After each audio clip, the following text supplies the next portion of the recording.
Budget ਇਜਲਾਸ ਨੂੰ ਲੈ ਕੇ ਡਰਾਮਾ ਹੋ ਰਿਹਾ ਕਿ ਹੰਗਾਮਾ ਹੋ ਰਿਹਾ? ਦੋਨੇ ਹੀ ਹੋ ਰਹੇ ਜੀ। ਡਰਾਮਾ ਕੀਤਾ ਜਾ ਰਿਹਾ ਤੇ ਕੀਤੇ ਹੰਗਾਮੇ ਜਾ ਰਹੇ ਆ।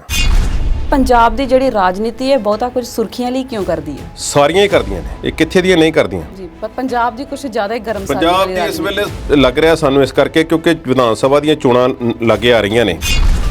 ਰਾਜਨੀਤੀ ਕਿਵੇਂ ਕਰਨੀ ਹੈ, ਚੋਣਾਂ ਕਿਵੇਂ ਜਿੱਤਣੀਆਂ ਨੇ, ਜਿੱਤ ਕਿਵੇਂ ਹਾਸਲ ਕਰਨੀ ਹੈ ਤੇ ਉਸ ਤੋਂ ਬਾਅਦ ਕਿਹੜੇ ਪੈਂਤੜੇ ਕਿਵੇਂ ਕਿਸ ਤਰ੍ਹਾਂ ਕਿਹੜੇ ਸਮੇਂ ਤੇ ਕੀ ਕਰਨਾ ਹੈ, ਉਹ ਸਾਰੀਆਂ ਗੱਲਾਂ ਦੀ ਨੀਤੀ ਘਾੜਾ ਪ੍ਰਸ਼ਾਂਤ ਕਿਸ਼ੋਰ ਹੈ। ਜੇ ਇਸ ਤਰ੍ਹਾਂ ਕਿਸਾਨਾਂ ਨੇ ਉਧਰ ਨੂੰ ਮੂੰਹ ਕਰ ਲਿਆ ਬੰਗਾਲ ਵੱਲ ਨੂੰ ਜਾਣ ਦਾ ਤੇ ਉਹਨਾਂ ਨੂੰ ਸੇਕ ਜ਼ਰੂਰ ਲੱਗੇਗਾ।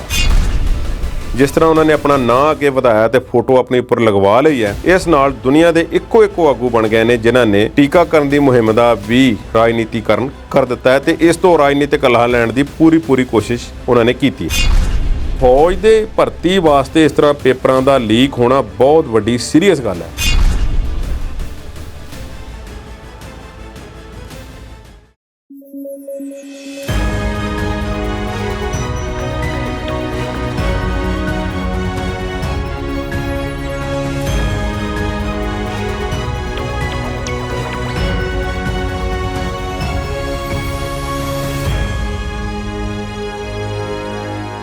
ਪੰਜਾਬੀ ਨੈਸ਼ਨਲ ਟੀਵੀ ਦੇਖ ਰਹੇ ਦਰਸ਼ਕਾਂ ਨੂੰ ਜੀ ਆਇਆਂ ਆਖਦੇ ਹਾਂ। ਤੁਹਾਡਾ ਮਨਪਸੰਦ ਪ੍ਰੋਗਰਾਮ ਵਿਚਾਰ ਚਰਚਾ ਲੈ ਕੇ ਇੱਕ ਵਾਰ ਫਿਰ ਤੋਂ ਹਾਜ਼ਰ ਹੋ ਗਏ ਹਾਂ। ਅੱਜ ਦੇ ਪ੍ਰੋਗਰਾਮ ਦੇ ਵਿੱਚ ਅਸੀਂ ਚਰਚਾ ਕਰਾਂਗੇ ਕਿ ਪ੍ਰਸ਼ਾਂਤ ਕਿਸ਼ੋਰ ਨੂੰ ਕੈਬਨਿਟ ਰੈਂਕ ਕਿਉਂ ਦਿੱਤਾ ਗਿਆ, ਕਿਹੜੇ ਕੰਮ ਕਰਨਗੇ ਹੁਣ ਪ੍ਰਸ਼ਾਂਤ ਕਿਸ਼ੋਰ। ਕੀ ਦੀਪ ਸਿੱਧੂ ਨੂੰ ਦਿੱਲੀ ਕਮੇਟੀ ਕੋਈ ਕਾਨੂੰਨੀ ਸਹਾਇਤਾ ਦੇਵੇਗੀ? ਭਾਰਤ ਦੀ ਜਿਸ ਕੰਪਨੀ ਨੇ ਕਰੋਨਾ ਵੈਕਸੀਨ ਤਿਆਰ ਕੀਤੀ ਹੈ, ਉਸ ਕੰਪਨੀ ਦੀ ਦੁਨੀਆ ਭਰ ਵਿੱਚ ਚਰਚਾ ਕਿਉਂ ਹੋ ਰਹੀ ਹੈ? ਇਹਨਾਂ ਸਾਰੇ ਸਵਾਲਾਂ ਦੇ ਜਵਾਬ ਦੇਣ ਲਈ ਮੇਰੇ ਨਾਲ ਸਟੂਡੀਓ ਦੇ ਵਿੱਚ ਐਕਸਪਰਟ ਮੌਜੂਦ ਨੇ ਸਰਦਾਰ ਕੁਲਦੀਪ ਸਿੰਘ ਹੀਰ ਜੀ। ਸਤਿ ਸ਼੍ਰੀ ਅਕਾਲ ਕੁਲਦੀਪ ਜੀ, ਸਵਾਗਤ ਕਰਦੇ ਹਾਂ ਜੀ। ਬਹੁਤ ਮਿਹਰਬਾਨੀ। ਕੁਲਦੀਪ ਜੀ, ਜੇ ਗੱਲ ਕਰੀਏ ਪੰਜਾਬ ਵਿਧਾਨ ਸਭਾ ਦੀ ਤੇ ਬਜਟ ਇਜਲਾਸ ਨੂੰ ਲੈ ਕੇ ਡਰਾਮਾ ਹੋ ਰਿਹਾ ਕਿ ਹੰਗਾਮਾ ਹੋ ਰਿਹਾ? ਦੋਨੇ ਹੀ ਹੋ ਰਹੇ ਜੀ। ਡਰਾਮਾ ਕੀਤਾ ਜਾ ਰਿਹਾ ਤੇ ਕੀਤੇ ਹੰਗਾਮੇ ਜਾ ਰਹੇ ਆ। ਹੰਗਾਮਾ ਹੋ ਰਿਹਾ ਕਿ ਬਜਟ ਇਜਲਾਸ ਕੱਲ ਸ਼ੁਰੂ ਹੋਇਆ ਜੀ। ਰਾਜਪਾਲ ਨੇ ਭਾਸ਼ਣ ਦੇਣਾ ਹੁੰਦਾ ਹੈ, ਇਸ ਦੇ ਵਿੱਚ ਤੇ ਰਾਜਪਾਲ ਨੇ ਜਿਹੜਾ ਭਾਸ਼ਣ ਦੇਣਾ ਹੁੰਦਾ ਉਸ ਨੂੰ ਸਾਰਿਆਂ ਨੇ ਸੁਣ ਕੇ ਫਿਰ ਉਸ ਤੇ ਆਪਣੀ ਪ੍ਰਤੀਕਿਰਿਆ ਦੇਣੀ ਹੁੰਦੀ ਹੈ। ਆਮ ਤੌਰ ਤੇ ਦੇਸ਼ ਦੀ ਲੋਕ ਸਭਾ ਦੇ ਵਿੱਚ ਤੇ ਸੂਬਿਆਂ ਦੀਆਂ ਵਿਧਾਨ ਸਭਾਵਾਂ ਦੇ ਵਿੱਚ ਰਾਸ਼ਟਰਪਤੀ ਵੱਲੋਂ ਜਿਹੜੇ ਭਾਸ਼ਣ ਦਿੱਤੇ ਜਾਂਦੇ ਲੋਕ ਸਭਾ ਦੇ ਵਿੱਚ ਰਾਸ਼ਟਰਪਤੀ ਵੱਲੋਂ ਤੇ ਰਾਜ ਸਭਾ ਦੇ ਵਿੱਚ, ਤੇ ਇੱਥੇ ਜਿਹੜਾ ਹੈ ਭਾਸ਼ਣ ਉਹ ਸਟੇਟ ਦੇ ਗਵਰਨਰ ਵੱਲੋਂ ਰਾਜਪਾਲ ਵੱਲੋਂ ਦਿੱਤਾ ਜਾਂਦਾ ਜੀ। ਸੋ ਉਹਨਾਂ ਵੱਲੋਂ ਆਮ ਤੌਰ ਤੇ ਸਰਕਾਰੀ ਧਿਰ ਦਾ ਪੱਖ ਹੀ ਪੂਰਿਆ ਜਾਂਦਾ, ਇੱਕ ਤਰ੍ਹਾਂ ਦਾ ਉਹਨਾਂ ਨੂੰ ਲਿਖਤੀ ਇੱਕ ਭਾਸ਼ਣ ਦਿੱਤਾ ਜਾਂਦਾ ਹੈ ਜਿਸ ਵਿੱਚ ਸਰਕਾਰ ਦੀਆਂ ਉਪਲਬਧੀਆਂ ਤੇ ਸਰਕਾਰ ਦੀਆਂ ਪ੍ਰਾਪਤੀਆਂ ਗਿਣਾਉਣੀਆਂ ਹੁੰਦੀਆਂ ਨੇ ਜੀ। ਭਾਸ਼ਣ ਸੁਣਨ ਦੀ ਕੋਸ਼ਿਸ਼ ਵੀ ਨਹੀਂ ਕੀਤੀ ਵਿਰੋਧੀ ਧਿਰਾਂ ਨੇ, ਆਪੋ ਆਪਣੇ ਤਰੀਕੇ ਨਾਲ ਉੱਥੇ ਪਹੁੰਚੇ ਨੇ।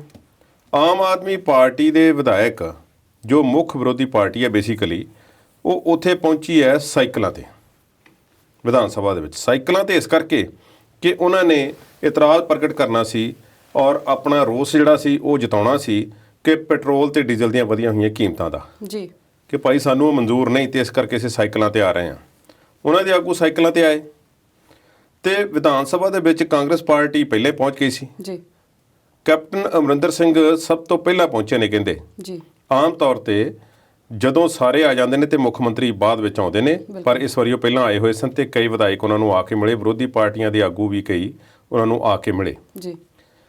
ਪ੍ਰਗਟ ਸਿੰਘ ਦੇ ਬਾਰੇ ਪਿਛਲੇ ਦਿਨਾਂ ਤੋਂ ਥੋੜੇ ਵਿਚਾਰ ਚਰਚੇ ਚੱਲ ਰਹੇ ਨੇ। ਬਿਲਕੁਲ।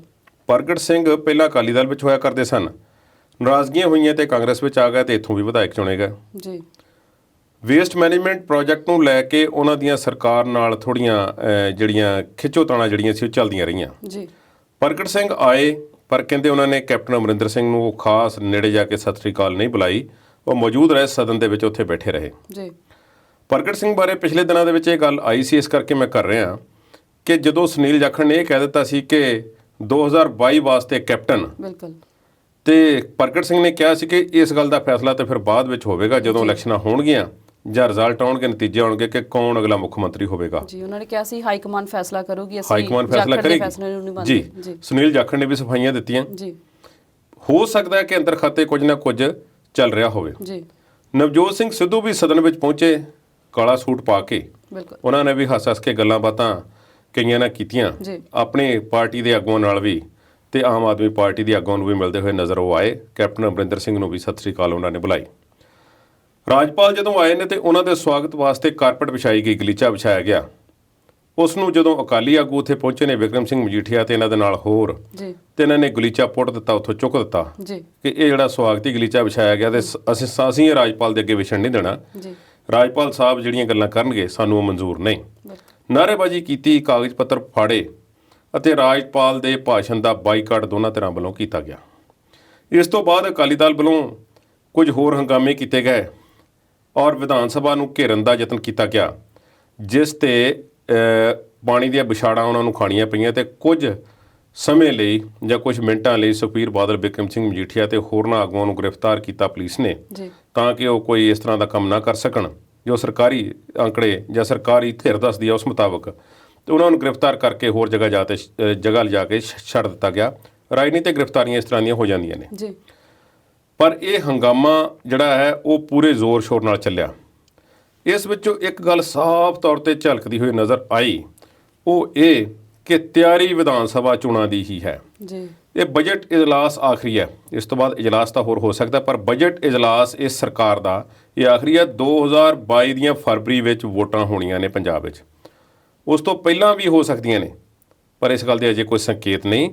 ਪਰ ਉਸ ਤੋਂ ਲੇਟ ਸ਼ਾਇਦ ਨਾ ਹੀ ਹੋਣ। 2022 ਤੱਕ ਇਹ ਪ੍ਰਕਿਰਿਆ ਜਿਹੜੀ ਮੁਕੰਮਲ ਹੋ ਜਾਵੇਗੀ। ਹੁਣ ਸਾਰੀਆਂ ਗੱਲਾਂ ਦੇ ਅਟਕਲਾਂ ਦਾ ਬਾਜ਼ਾਰ ਪੂਰਾ ਗਰਮ ਹੈ। ਜੇ ਕੱਲ੍ਹ ਦੇ ਘਟਨਾਕ੍ਰਮ ਨੂੰ ਅਸੀਂ ਲਾਈਏ ਤੇ ਅਕਾਲੀ ਦਲ ਨੇ ਹੰਗਾਮਾ ਕੀਤਾ, ਕਾਂਗਰਸੀਆਂ ਨੇ ਆਪਣੀ ਗੱਲ ਕੀਤੀ ਹੈ ਤੇ ਉਹਨਾਂ ਨੇ ਵਾਅਦਾ ਖਿਲਾਫੀ ਦਾ ਦੋਸ਼ ਲਾਇਆ ਸਰਕਾਰ ਤੇ। ਆਮ ਆਦਮੀ ਪਾਰਟੀ ਨੇ ਵੀ ਲਾਇਆ ਕਿ ਜਿਹੜੀਆਂ ਗੱਲਾਂ ਕਰਕੇ ਸਰਕਾਰ ਬਣਾਈ ਗਈ ਸੀ, ਕਾਂਗਰਸ ਪਾਰਟੀ ਨੇ ਵੋਟਾਂ ਹਾਸਲ ਕੀਤੀਆਂ ਸੀ, ਉਹਨਾਂ ਵਿੱਚੋਂ ਵਾਅਦੇ ਨਹੀਂ ਪੂਰੇ ਕੀਤੇ ਗਏ, ਉਹਨਾਂ ਦੀ ਗੱਲ ਸਾਡੇ ਨਾਲ ਕਰੋ। ਇਸ ਦੇ ਨਾਲ ਹੀ ਕੈਪਟਨ ਸਾਹਿਬ ਕੋਈ ਨਵੀਆਂ ਸਕੀਮਾਂ, ਨਵੀਆਂ ਨੌਕਰੀਆਂ ਜਿਹੜੀਆਂ ਨੇ, ਨਵੀਆਂ ਅਸਾਮੀਆਂ ਜਿਹੜੀਆਂ ਨੇ ਉਹ ਜਾਰੀ ਕਰ ਰਹੇ ਨੇ ਔਰ ਜਿਹੜਾ ਆਖਰੀ 7-8 ਮਹੀਨੇ ਦਾ ਮਾਹੌਲ ਹੈ ਜਾਂ 8-10 ਮਹੀਨੇ ਦਾ ਮਾਹੌਲ ਹੈ ਉਹਨੂੰ ਬਣਾਉਣ ਦੀ ਪੂਰੀ ਕੋਸ਼ਿਸ਼ ਕੀਤੀ ਜਾ ਰਹੀ ਹੈ। ਸੋ ਵਿਧਾਨ ਸਭਾ ਦੇ ਪਹਿਲੇ ਦਿਨ ਦੀ ਕਾਰਵਾਈ ਦਾ ਅਗਰ ਲੇਖਾ ਜੋਖਾ ਕਰਨਾ ਹੋਵੇ ਤੇ ਅਕਾਲੀ ਦਲ ਨੇ ਵਾਕਿਆ ਹੀ ਜਿਹੜਾ ਹੰਗਾਮਾ ਘੱਲ ਕੀਤਾ ਹੈ, ਇਸ ਨਾਲੋਂ ਨਜ਼ਰਾਂ ਵਿੱਚ ਆਏ ਨੇ ਤੇ ਅਖਬਾਰਾਂ ਦੀਆਂ ਸੁਰਖੀਆਂ ਉਹਨਾਂ ਨੇ ਇੱਕ ਦਿਨ ਵਾਸਤੇ ਘੱਟੋ ਘੱਟ ਜ਼ਰੂਰ ਬਟੋਰੀਆਂ ਨੇ। ਮੁੱਖ ਵਿਰੋਧੀ ਧਿਰ ਆਮ ਆਦਮੀ ਪਾਰਟੀ ਸਵਾਏ ਇਸ ਗੱਲ ਦੇ ਕਿ ਉਹ ਸਾਈਕਲਾਂ ਤੇ ਆਏ, ਇਸ ਤੋਂ ਇਲਾਵਾ ਉਹਨਾਂ ਨੇ ਕੋਈ ਖਾਸ ਗੱਲ ਨਹੀਂ ਉਹਨਾਂ ਦੇ ਪਾਰਟੀ ਵੱਲੋਂ ਉੱਭਰ ਕੇ ਸਾਹਮਣੇ ਆਈ। ਕਾਂਗਰਸ ਪਾਰਟੀ ਨੇ ਤਾਂ ਜੋ ਕਰਨਾ ਸੀ ਉਹਨਾਂ ਨੇ ਕੀਤਾ ਜੀ। ਕੁਲਦੀਪ ਜੀ, ਪੰਜਾਬ ਦੀ ਜਿਹੜੀ ਰਾਜਨੀਤੀ ਹੈ ਬਹੁਤਾ ਕੁਝ ਸੁਰਖੀਆਂ ਲਈ ਕਿਉਂ ਕਰਦੀ ਹੈ?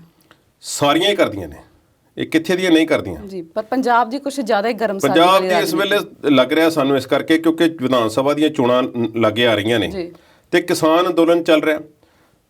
ਪਹਿਲੇ ਦਿਨ ਜਿਹੜਾ ਬਜਟ ਦਾ ਇਜਲਾਸ ਜਿਹੜਾ ਹੋਣਾ ਸੀ, ਇਸ ਦੇ ਵਿੱਚ ਸ਼ੁਰੂਆਤ ਜਿਹੜੀ ਸੀ ਉਹ ਸ਼ਰਧਾਂਜਲੀ ਦੇ ਕੇ ਕੀਤੀ ਜਾਂਦੀ ਹੈ ਵਿਛੜੀਆਂ ਰੂਹਾਂ ਨੂੰ, ਜਿਸ ਦੇ ਵਿੱਚ ਮਰਹੂਮ ਗਾਇਕ ਸਰਦੂਲ ਸਿਕੰਦਰ ਨੇ, ਸਾਡੇ ਕੋਲ ਲੇਖਕ ਨੇ, ਕੋਈ ਬੁੱਧੀਜੀਵੀ ਨੇ, ਨਰਿੰਦਰ ਚੰਚਲ ਨੇ ਤੇ ਕਿਸਾਨ ਅੰਦੋਲਨ ਦੇ ਵਿੱਚ ਮਾਰੇ ਗਏ ਲੋਕਾਂ ਨੂੰ ਜਾਂ ਜਿਹੜੇ ਸ਼ਹੀਦ ਹੋਏ ਨੇ ਉੱਥੇ ਜਾਂ ਕਰੋਨਾ ਯੋਧਾ ਜਿਹੜੇ ਲੋਕ ਸਨ ਉਹਨਾਂ ਨੂੰ ਸ਼ਰਧਾਂਜਲੀ ਦੇ ਕੇ ਸ਼ੁਰੂ ਕੀਤਾ ਗਿਆ। ਉਹ ਇੱਕ ਓਫੀਸ਼ੀਅਲ ਜਿਹਾ ਕੰਮ ਹੁੰਦਾ ਹੈ ਜਿਸ ਨੂੰ ਕਿ ਹਰ ਵਾਰੀ ਇਸ ਤਰ੍ਹਾਂ ਮੌਨ ਰੱਖ ਕੇ ਜਾਂ ਕਿਸੇ ਤਰੀਕੇ ਜਿਹੜਾ ਉਹ ਕੀਤਾ ਜਾਂਦਾ ਹੈ। ਪਰ ਓਵਰਆਲ ਰਾਜਨੀਤੀ ਪੂਰੀ ਗਰਮ ਰਹੇਗੀ ਪੰਜਾਬ ਵਿੱਚ, ਇਸ ਗੱਲ ਵਿੱਚ ਕੋਈ ਸ਼ੱਕ ਨਹੀਂ ਜੀ। ਕੁਲਦੀਪ ਜੀ, ਜੇ ਗੱਲ ਕਰੀਏ ਪ੍ਰਸ਼ਾਂਤ ਕਿਸ਼ੋਰ ਦੀ ਤਾਂ ਉਹਨਾਂ ਨੂੰ ਇੱਕ ਕੈਬਨਿਟ ਰੈਂਕ ਦਿੱਤਾ ਗਿਆ ਆ। ਕਿਹੜੇ ਕੰਮ ਕਰਨਗੇ ਹੁਣ ਪ੍ਰਸ਼ਾਂਤ ਕਿਸ਼ੋਰ? ਮੇਰੀ ਇੱਕ ਸੱਜਣ ਨਾਲ ਗੱਲਬਾਤ ਹੋ ਰਹੀ ਸੀ, ਉਹ ਥੋੜਾ ਕਨਫਿਊਜ਼ ਹੋਏ ਸਨ। ਮੈਂ ਪਹਿਲਾਂ ਤੇ ਦਰਸ਼ਕਾਂ ਨੂੰ ਥੋੜਾ ਜਿਹਾ ਕਨਫਿਊਜ਼ਨ ਦੂਰ ਕਰ ਦੇਵਾਂ ਕਿ ਪ੍ਰਸ਼ਾਂਤ ਭੂਸ਼ਣ ਹੋਰ ਨੇ ਤੇ ਪ੍ਰਸ਼ਾਂਤ ਕਿਸ਼ੋਰ ਹੋਰ ਨੇ, ਦੋਨਾਂ ਦੇ ਵੱਖ-ਵੱਖ ਕੰਮ ਨੇ। ਪ੍ਰਸ਼ਾਂਤ ਭੂਸ਼ਣ ਜਿਹੜੇ ਨੇ ਬਹੁਤ ਸੀਨੀਅਰ ਵਕੀਲ ਨੇ ਤੇ ਜੋ ਇੱਕ ਲੋਕਾਂ ਦੇ ਇੱਕ ਕਿਸਮ ਦੇ ਵਕਾਲਤ ਕਰਦੇ ਨੇ। ਲੋਕਾਂ ਦੇ ਜਿਹੜੇ ਮੁੱਦੇ ਹੁੰਦੇ ਨੇ ਉਹੋ ਜਿਹੇ ਮੁੱਦਿਆਂ ਨੂੰ ਸੁਪਰੀਮ ਕੋਰਟ ਜਾਂ ਹੋਰਨਾਂ ਕੋਰਟਾਂ ਦੇ ਵਿੱਚ ਪਟੀਸ਼ਨਾਂ ਪਾ ਕੇ ਉਹ ਚਰਚਾ ਵਿੱਚ ਰਹਿੰਦੇ ਨੇ, ਦੁਨੀਆ ਦੀਆਂ ਸਟੇਜਾਂ ਤੇ ਜਾ ਕੇ ਬੋਲਦੇ ਨੇ। ਪਿੱਛੇ ਜੇ ਸੁਪਰੀਮ ਕੋਰਟ ਨਾਲ ਉਹਨਾਂ ਦੀ ਕਸ਼ਮਕਸ਼ ਜਿਹੜੀ ਸੀ ਸਾਰਿਆਂ ਨੇ ਵੇਖੀ ਹੈ। ਸੋ ਪ੍ਰਸ਼ਾਂਤ ਭੂਸ਼ਣ ਹੋਰ ਨੇ। ਪ੍ਰਸ਼ਾਂਤ ਕਿਸ਼ੋਰ ਜਿਵੇਂ ਰਾਜਨੀਤੀ ਹੈ, ਪੋਲੀਟਿਕਸ ਹੈ, ਰਾਜ ਕਰਨ ਦੀ ਨੀਤੀ ਜਾਂ ਰਾਜ ਲੈਣ ਦੀ ਨੀਤੀ, ਇਹ ਰਾਜਨੀਤੀ ਹੈ ਸਾਰੀ। ਪਰ ਇਹ ਹੈਰਾਨੀ ਦੀ ਗੱਲ ਇਹ ਹੈ ਕਿ ਸਟ੍ਰੈਟੇਜਿਸਟ ਇਹਨਾਂ ਨੂੰ ਨਾਮ ਦਿੱਤਾ ਜਾਂਦਾ ਹੈ ਰਾਜਨੀਤੀ ਦੇ ਨੀਤੀਵਾਨ। ਰਾਜਨੀਤੀ ਕਿਵੇਂ ਕਰਨੀ ਹੈ, ਚੋਣਾਂ ਕਿਵੇਂ ਜਿੱਤਣੀਆਂ ਨੇ, ਜਿੱਤ ਕਿਵੇਂ ਹਾਸਲ ਕਰਨੀ ਹੈ ਤੇ ਉਸ ਤੋਂ ਬਾਅਦ ਕਿਹੜੇ ਪੈਂਤੜੇ ਕਿਵੇਂ ਕਿਸ ਤਰ੍ਹਾਂ ਕਿਹੜੇ ਸਮੇਂ ਤੇ ਕੀ ਕਰਨਾ ਹੈ, ਉਹ ਸਾਰੀਆਂ ਗੱਲਾਂ ਦੀ ਨੀਤੀ ਘਾੜਾ, ਅਗਰ ਇਸ ਨੂੰ ਆਖ ਲਿਆ ਜਾਵੇ ਪੰਜਾਬੀ ਦੇ ਵਿੱਚ ਲਫ਼ਜ਼, ਇੱਕ ਰਾਜਨੀਤਿਕ ਨੀਤੀ ਘਾੜਾ ਪ੍ਰਸ਼ਾਂਤ ਕਿਸ਼ੋਰ ਹੈ। ਨੀਤੀ ਘਾੜੇ ਦੇ ਤੌਰ ਤੇ ਉਹਨਾਂ ਦੀਆਂ ਕਾਫੀ ਉਪਲਬਧੀਆਂ ਨੇ। ਦੱਸਿਆ ਜਾਂਦਾ ਹੈ ਕਿ 2011 ਦੇ ਆਸ-ਪਾਸ ਗੁਜਰਾਤ ਦੇ ਵਿੱਚ ਜਦੋਂ ਨਰਿੰਦਰ ਮੋਦੀ ਤੀਸਰੀ ਵਾਰ ਮੁੱਖ ਮੰਤਰੀ ਬਣਨ ਦਾ ਯਤਨ ਕਰ ਰਹੇ ਸੀ ਤਾਂ ਉਹਨਾਂ ਨੂੰ ਥੋੜ੍ਹੀਆਂ ਔਕੜਾਂ ਦਾ ਸਾਹਮਣਾ ਕਰਨਾ ਪੈ ਰਿਹਾ ਸੀ ਤੇ ਪ੍ਰਸ਼ਾਂਤ ਕਿਸ਼ੋਰ ਨੇ ਉਹਨਾਂ ਦੀ ਮਦਦ ਕੀਤੀ। ਉਹਨਾਂ ਨੂੰ ਸਾਰੀਆਂ ਗੱਲਾਂ ਦੱਸੀਆਂ ਕਿ ਇਸ ਤਰੀਕੇ ਨਾਲ ਤੁਸੀਂ ਆਪਣੀ ਕੰਪੇਨ, ਆਹ ਵਾਅਦੇ, ਇਸ ਚੀਜ਼ ਦਾ ਪ੍ਰਚਾਰ ਹੁਣ ਕੀਤਾ ਜਾਵੇ, ਹੁਣ ਆਹ ਕਰਨਾ ਹੈ, ਕੱਲ੍ਹ ਨੂੰ ਆਹ ਕਰਨਾ ਹੈ, ਪਰਸੋਂ ਨੂੰ ਆਹ ਕਰਨਾ ਹੈ। ਸਾਰੀ ਜਿਹੜੀ ਤਿਆਰੀ ਹੈ ਚੋਣਾਂ ਦੀ ਉਹ ਪ੍ਰਸ਼ਾਂਤ ਕਿਸ਼ੋਰ ਨੇ ਕਰਵਾਈ। ਇਸ ਤੋਂ ਇਲਾਵਾ ਬਹੁਤ ਪਾਰਟੀਆਂ ਨਾਲ ਜੁੜੇ ਰਹੇ ਔਰ ਜਿਨ੍ਹਾਂ ਵਿੱਚ ਕਾਂਗਰਸ ਦੇ ਨਾਲ ਵੀ ਜੁੜੇ ਰਹੇ ਔਰ ਇਸ ਵੇਲੇ ਉਹ ਬੰਗਾਲ ਦੇ ਵਿੱਚ ਮਮਤਾ ਬੈਨਰਜੀ ਦੇ ਨਾਲ ਜੁੜੇ ਹੋਏ ਨੇ ਪ੍ਰਸ਼ਾਂਤ ਕਿਸ਼ੋਰ ਜੀ, ਤੇ ਸਟਾਲਿਨ ਦੀ ਵੀ ਮਦਦ ਕਰ ਰਹੇ ਨੇ। ਸਟਾਲਿਨ, ਜੋਜ਼ਫ ਸਟਾਲਿਨ ਨੇ, ਜਿਹੜਾ ਰੂਸ ਦਾ ਆਗੂ ਸੀ, ਉਹਦੀ ਤਾਂ ਮੌਤ ਹੋ ਚੁੱਕੀ ਬਹੁਤ ਸਮਾਂ ਪਹਿਲਾਂ। ਇਹ ਐਮ ਸਟਾਲਿਨ ਨੇ, ਕਰੁਣਾਨਿਧੀ ਦੇ ਬੇਟੇ ਨੇ, ਤਮਿਲਨਾਡੂ ਦੇ ਵਿੱਚ ਡੀਐਮਕੇ ਪਾਰਟੀ ਦੇ ਆਗੂ ਨੇ, ਉਹਨਾਂ ਦੀ ਮਦਦ ਕਰ ਰਹੇ ਨੇ। ਕਹਿੰਦੇ ਨੇ ਕਿ ਬੰਗਾਲ ਦੇ ਵਿੱਚੋਂ ਤੇ ਤਮਿਲਨਾਡੂ ਚੋਂ ਵਿਹਲੇ ਹੋ ਕੇ ਪ੍ਰਸ਼ਾਂਤ ਕਿਸ਼ੋਰ ਸਿੱਧਾ ਪੰਜਾਬ ਆਉਣਗੇ ਤੇ ਉਹਨਾਂ ਨੇ ਆਪਣੀ ਜਿਹੜੀ ਗੱਲਬਾਤ ਹੈ ਕਰਨੀ ਸ਼ੁਰੂ ਵੀ ਕਰ ਦਿੱਤੀ ਹੈ। ਉਹਨਾਂ ਨੇ 1 ਰੁਪਈਆ ਤਨਖਾਹ ਲੈਣ ਦਾ ਵਾਅਦਾ ਕੀਤਾ ਹੈ। ਕੈਪਟਨ ਅਮਰਿੰਦਰ ਸਿੰਘ ਨੇ ਟਵੀਟ ਕਰਕੇ ਜਾਣਕਾਰੀ ਦਿੱਤੀ ਕਿ ਸਾਨੂੰ ਬੜੀ ਖੁਸ਼ੀ ਹੋ ਰਹੀ ਹੈ ਕਿ ਸਾਡੀ ਟੀਮ ਦੇ ਮੈਂਬਰ ਜਿਹੜੇ ਹਨ ਪ੍ਰਸ਼ਾਂਤ ਕਿਸ਼ੋਰ ਬਣਨ ਜਾ ਰਹੇ ਨੇ ਤੇ ਸਾਨੂੰ ਸਰਕਾਰ ਦੀ ਕੁਝ ਮੁੱਦਿਆਂ ਤੇ ਕੁਝ ਗੱਲਾਂ ਦੇ ਵਿੱਚ ਸਾਡੀ ਮਦਦ ਕਰਨਗੇ। ਉਹਨਾਂ ਨੇ ਕੰਮ ਆਪਣਾ ਸ਼ੁਰੂ ਕਰ ਦਿੱਤਾ। ਉਹ ਇਸ ਤਰ੍ਹਾਂ ਸ਼ੁਰੂ ਕੀਤਾ, ਕਹਿੰਦੇ ਨੇ ਕਿ ਸਰਕਾਰ ਨੂੰ ਪਹਿਲੇ ਦਿਨ ਇਹ ਗੱਲ ਉਹਨਾਂ ਨੇ ਆਖੀ ਹੈ ਕਿ ਤੁਸੀਂ ਜਿਹੜੇ ਵਾਅਦੇ ਲੋਕਾਂ ਨਾਲ ਕੀਤੇ ਹੋਏ ਸੀ ਉਹ ਪੂਰੇ ਕਰਨ ਦੀ ਕੋਸ਼ਿਸ਼ ਕਰੋ ਜੀ, ਤਾਂ ਕਿ ਅਸੀਂ ਲੋਕਾਂ ਦੇ ਕਚਹਿਰੀ ਵਿੱਚ ਜਾ ਸਕੀਏ, ਵਿਸ਼ਵਾਸ ਵੀ ਬਣੇ ਲੋਕਾਂ ਦਾ, ਵਿਸ਼ਵਾਸ ਵੀ ਬਣੇ ਜੀ। ਸੋ ਉਹ ਰਾਜਨੀਤਿਕ ਨੀਤੀਵਾਨ ਨੇ। ਪਰ ਇਸ ਦੇ ਨਾਲ ਮੈਂ ਦੱਸ ਦੇਵਾਂ ਕਿ ਨਿਤਿਸ਼ ਕੁਮਾਰ ਦੀ ਪਾਰਟੀ ਦੇ ਵਿੱਚ ਵੀ ਸ਼ਾਮਲ ਹੋ ਗਏ ਸਨ, ਜਨਤਾ ਦਲ ਦੇ ਵਿੱਚ ਜੀ ਕਿਸੇ ਸਮੇਂ ਤੇ।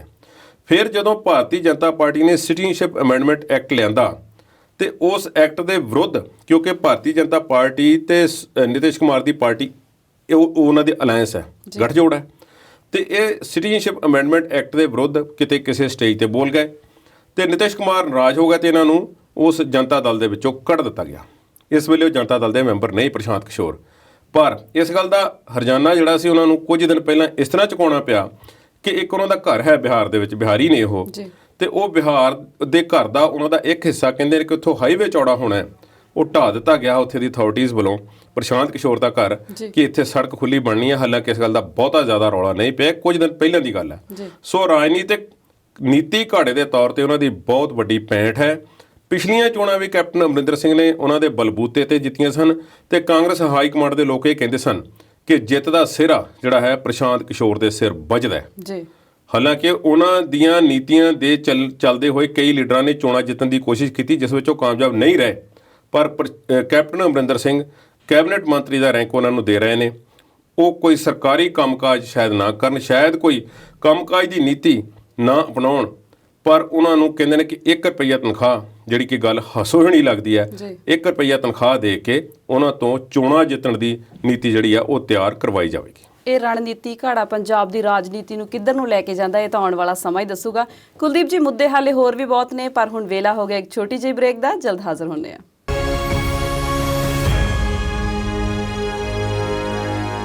ਬ੍ਰੇਕ ਤੋਂ ਬਾਅਦ ਵਿਚਾਰ ਚਰਚਾ ਦੇਖ ਰਹੇ ਦਰਸ਼ਕਾਂ ਦਾ ਸਵਾਗਤ ਕਰਦੇ ਹਾਂ।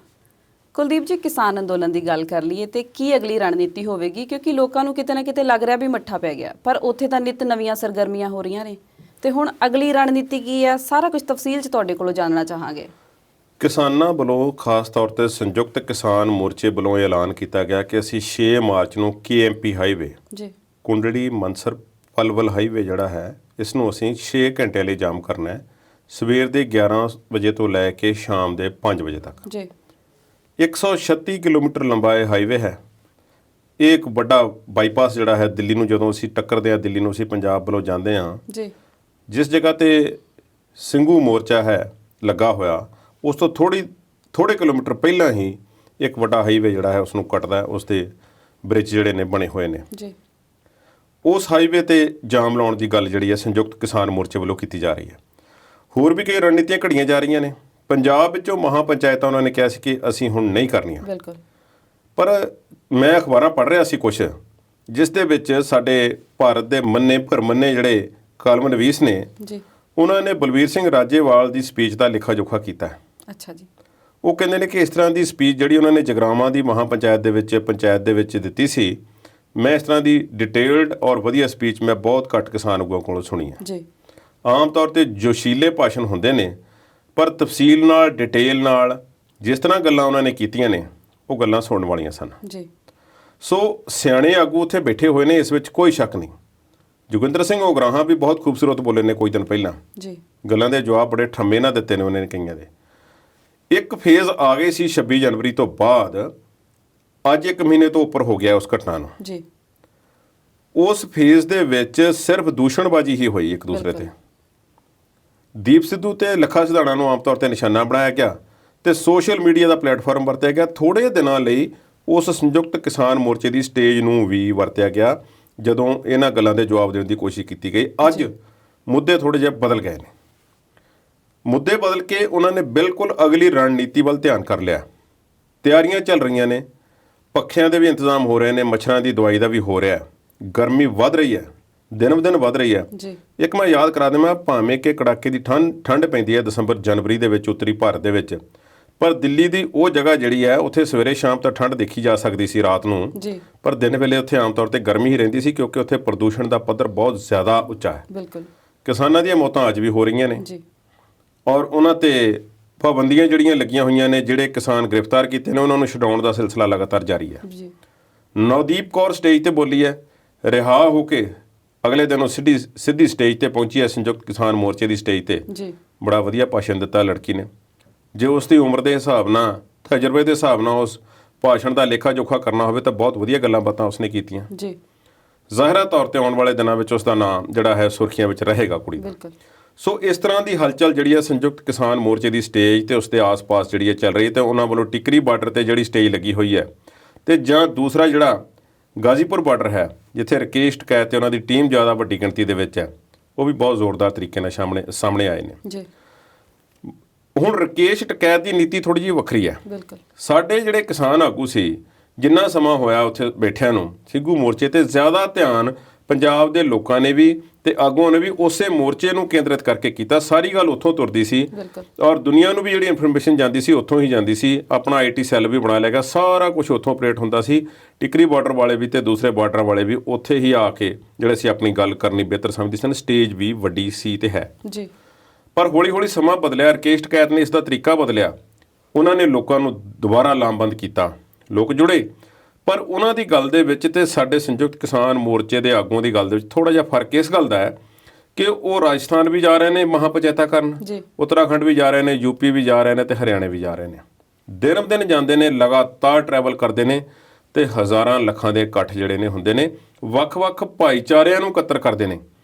ਉਹਨਾਂ ਦੇ ਡੈਮੋਗ੍ਰਾਫਿਕ ਫੈਕਟਰ ਜਿਹੜੇ ਹਨ ਉਹਨਾਂ ਨੂੰ ਸਟੱਡੀ ਕਰਕੇ ਉਸ ਹਿਸਾਬ ਨਾਲ ਇਕੱਠ ਕੀਤੇ ਜਾ ਰਹੇ ਨੇ ਕਿ ਕਿੱਥੇ ਕਿਹੜੇ ਲੋਕਾਂ ਦੀ ਗਿਣਤੀ ਵੱਧ ਹੈ ਤੇ ਉਹਨਾਂ ਨੂੰ ਅਸੀਂ ਇਕੱਤਰ ਕਰਕੇ ਨਾਲ ਜੋੜੀਏ।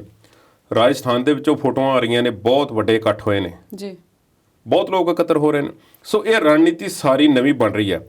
ਉਹਨਾਂ ਵੱਲੋਂ ਇਹ ਐਲਾਨ ਕੀਤਾ ਗਿਆ ਰਕੇਸ਼ ਟਕੈਤ ਵੱਲੋਂ ਕਿ 24 ਮਾਰਚ ਤੱਕ ਅਸੀਂ ਇਸੇ ਤਰ੍ਹਾਂ ਮਹਾਂ ਪੰਚਾਇਤਾਂ ਦਾ ਦੌਰ ਡੇਲੀ ਜਿਹੜਾ ਹੈ ਉਹ ਜਾਰੀ ਰੱਖਾਂਗੇ ਤੇ ਪੂਰੇ ਭਾਰਤ ਦੇ ਵਿੱਚ ਅਸੀਂ ਘੁੰਮਦੇ ਰਵਾਂਗੇ, ਖਾਸ ਤੌਰ ਤੇ ਇਸ ਖਿੱਤੇ ਦੇ ਵਿੱਚ।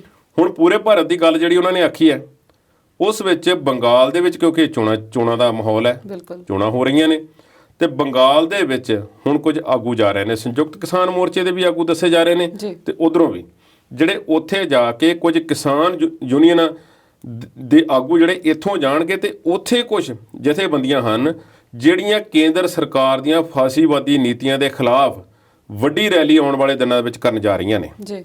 ਸੋ ਉਹਨਾਂ ਦਾ ਸਾਥ ਦੇਣ ਦੀ ਗੱਲ ਕੀਤੀ ਗਈ ਕਿ ਉਹਨਾਂ ਦੀ ਸਟੇਜਾਂ ਤੇ ਜਾ ਕੇ ਅਸੀਂ ਗੱਲ ਕਰਾਂਗੇ, ਉਹਨਾਂ ਦਾ ਸਾਥ ਦਿਆਂਗੇ ਤੇ ਕੇਂਦਰ ਸਰਕਾਰ ਦੇ ਵਿਰੁੱਧ ਜਿਹੜਾ ਅੰਦੋਲਨ ਹੈ ਉਸ ਨੂੰ ਹੋਰ ਤੇਜ਼ ਕਰਾਂਗੇ।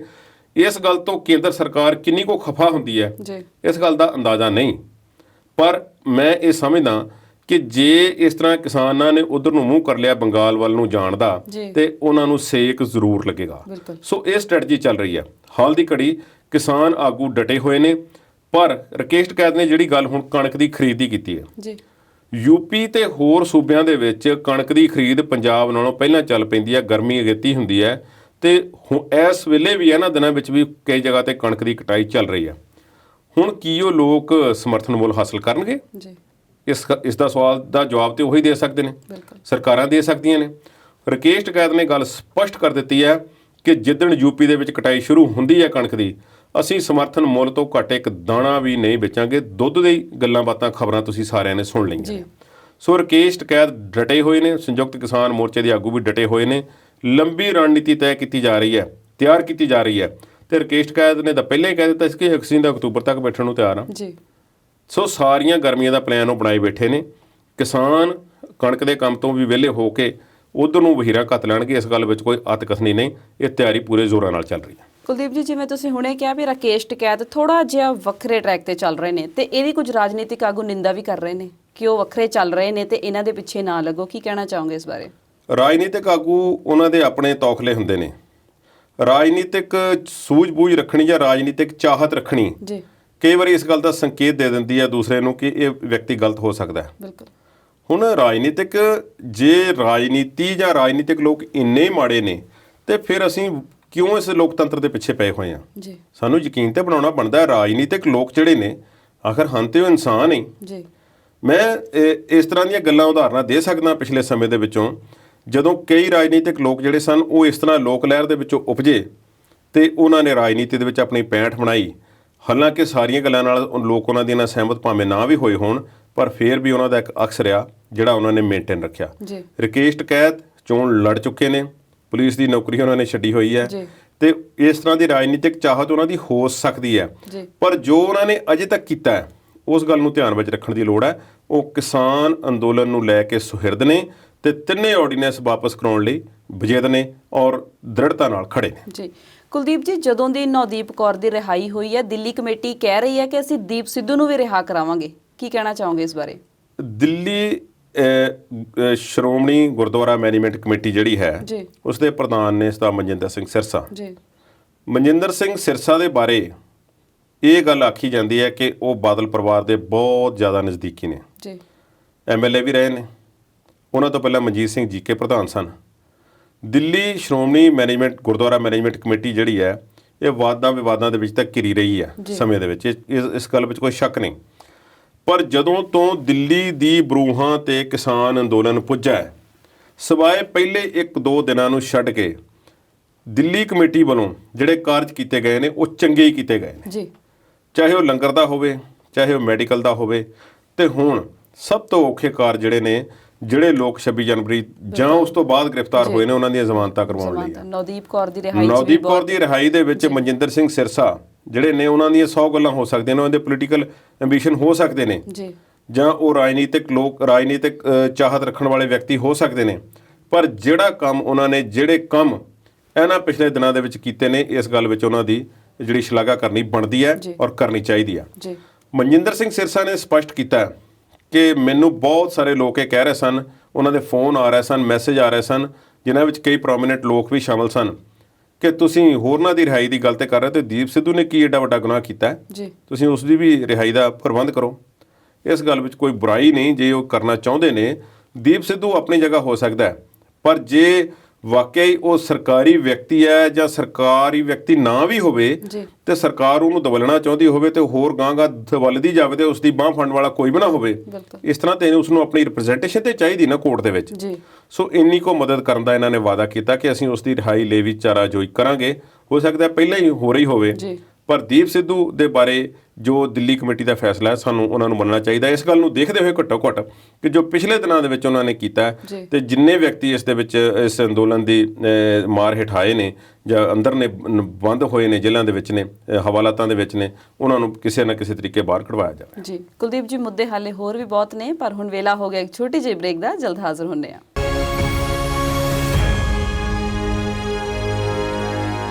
ਬ੍ਰੇਕ ਤੋਂ ਬਾਅਦ ਵਿਚਾਰ ਚਰਚਾ ਦੇਖ ਰਹੇ ਦਰਸ਼ਕਾਂ ਦਾ ਸਵਾਗਤ ਕਰਦੇ ਹਾਂ।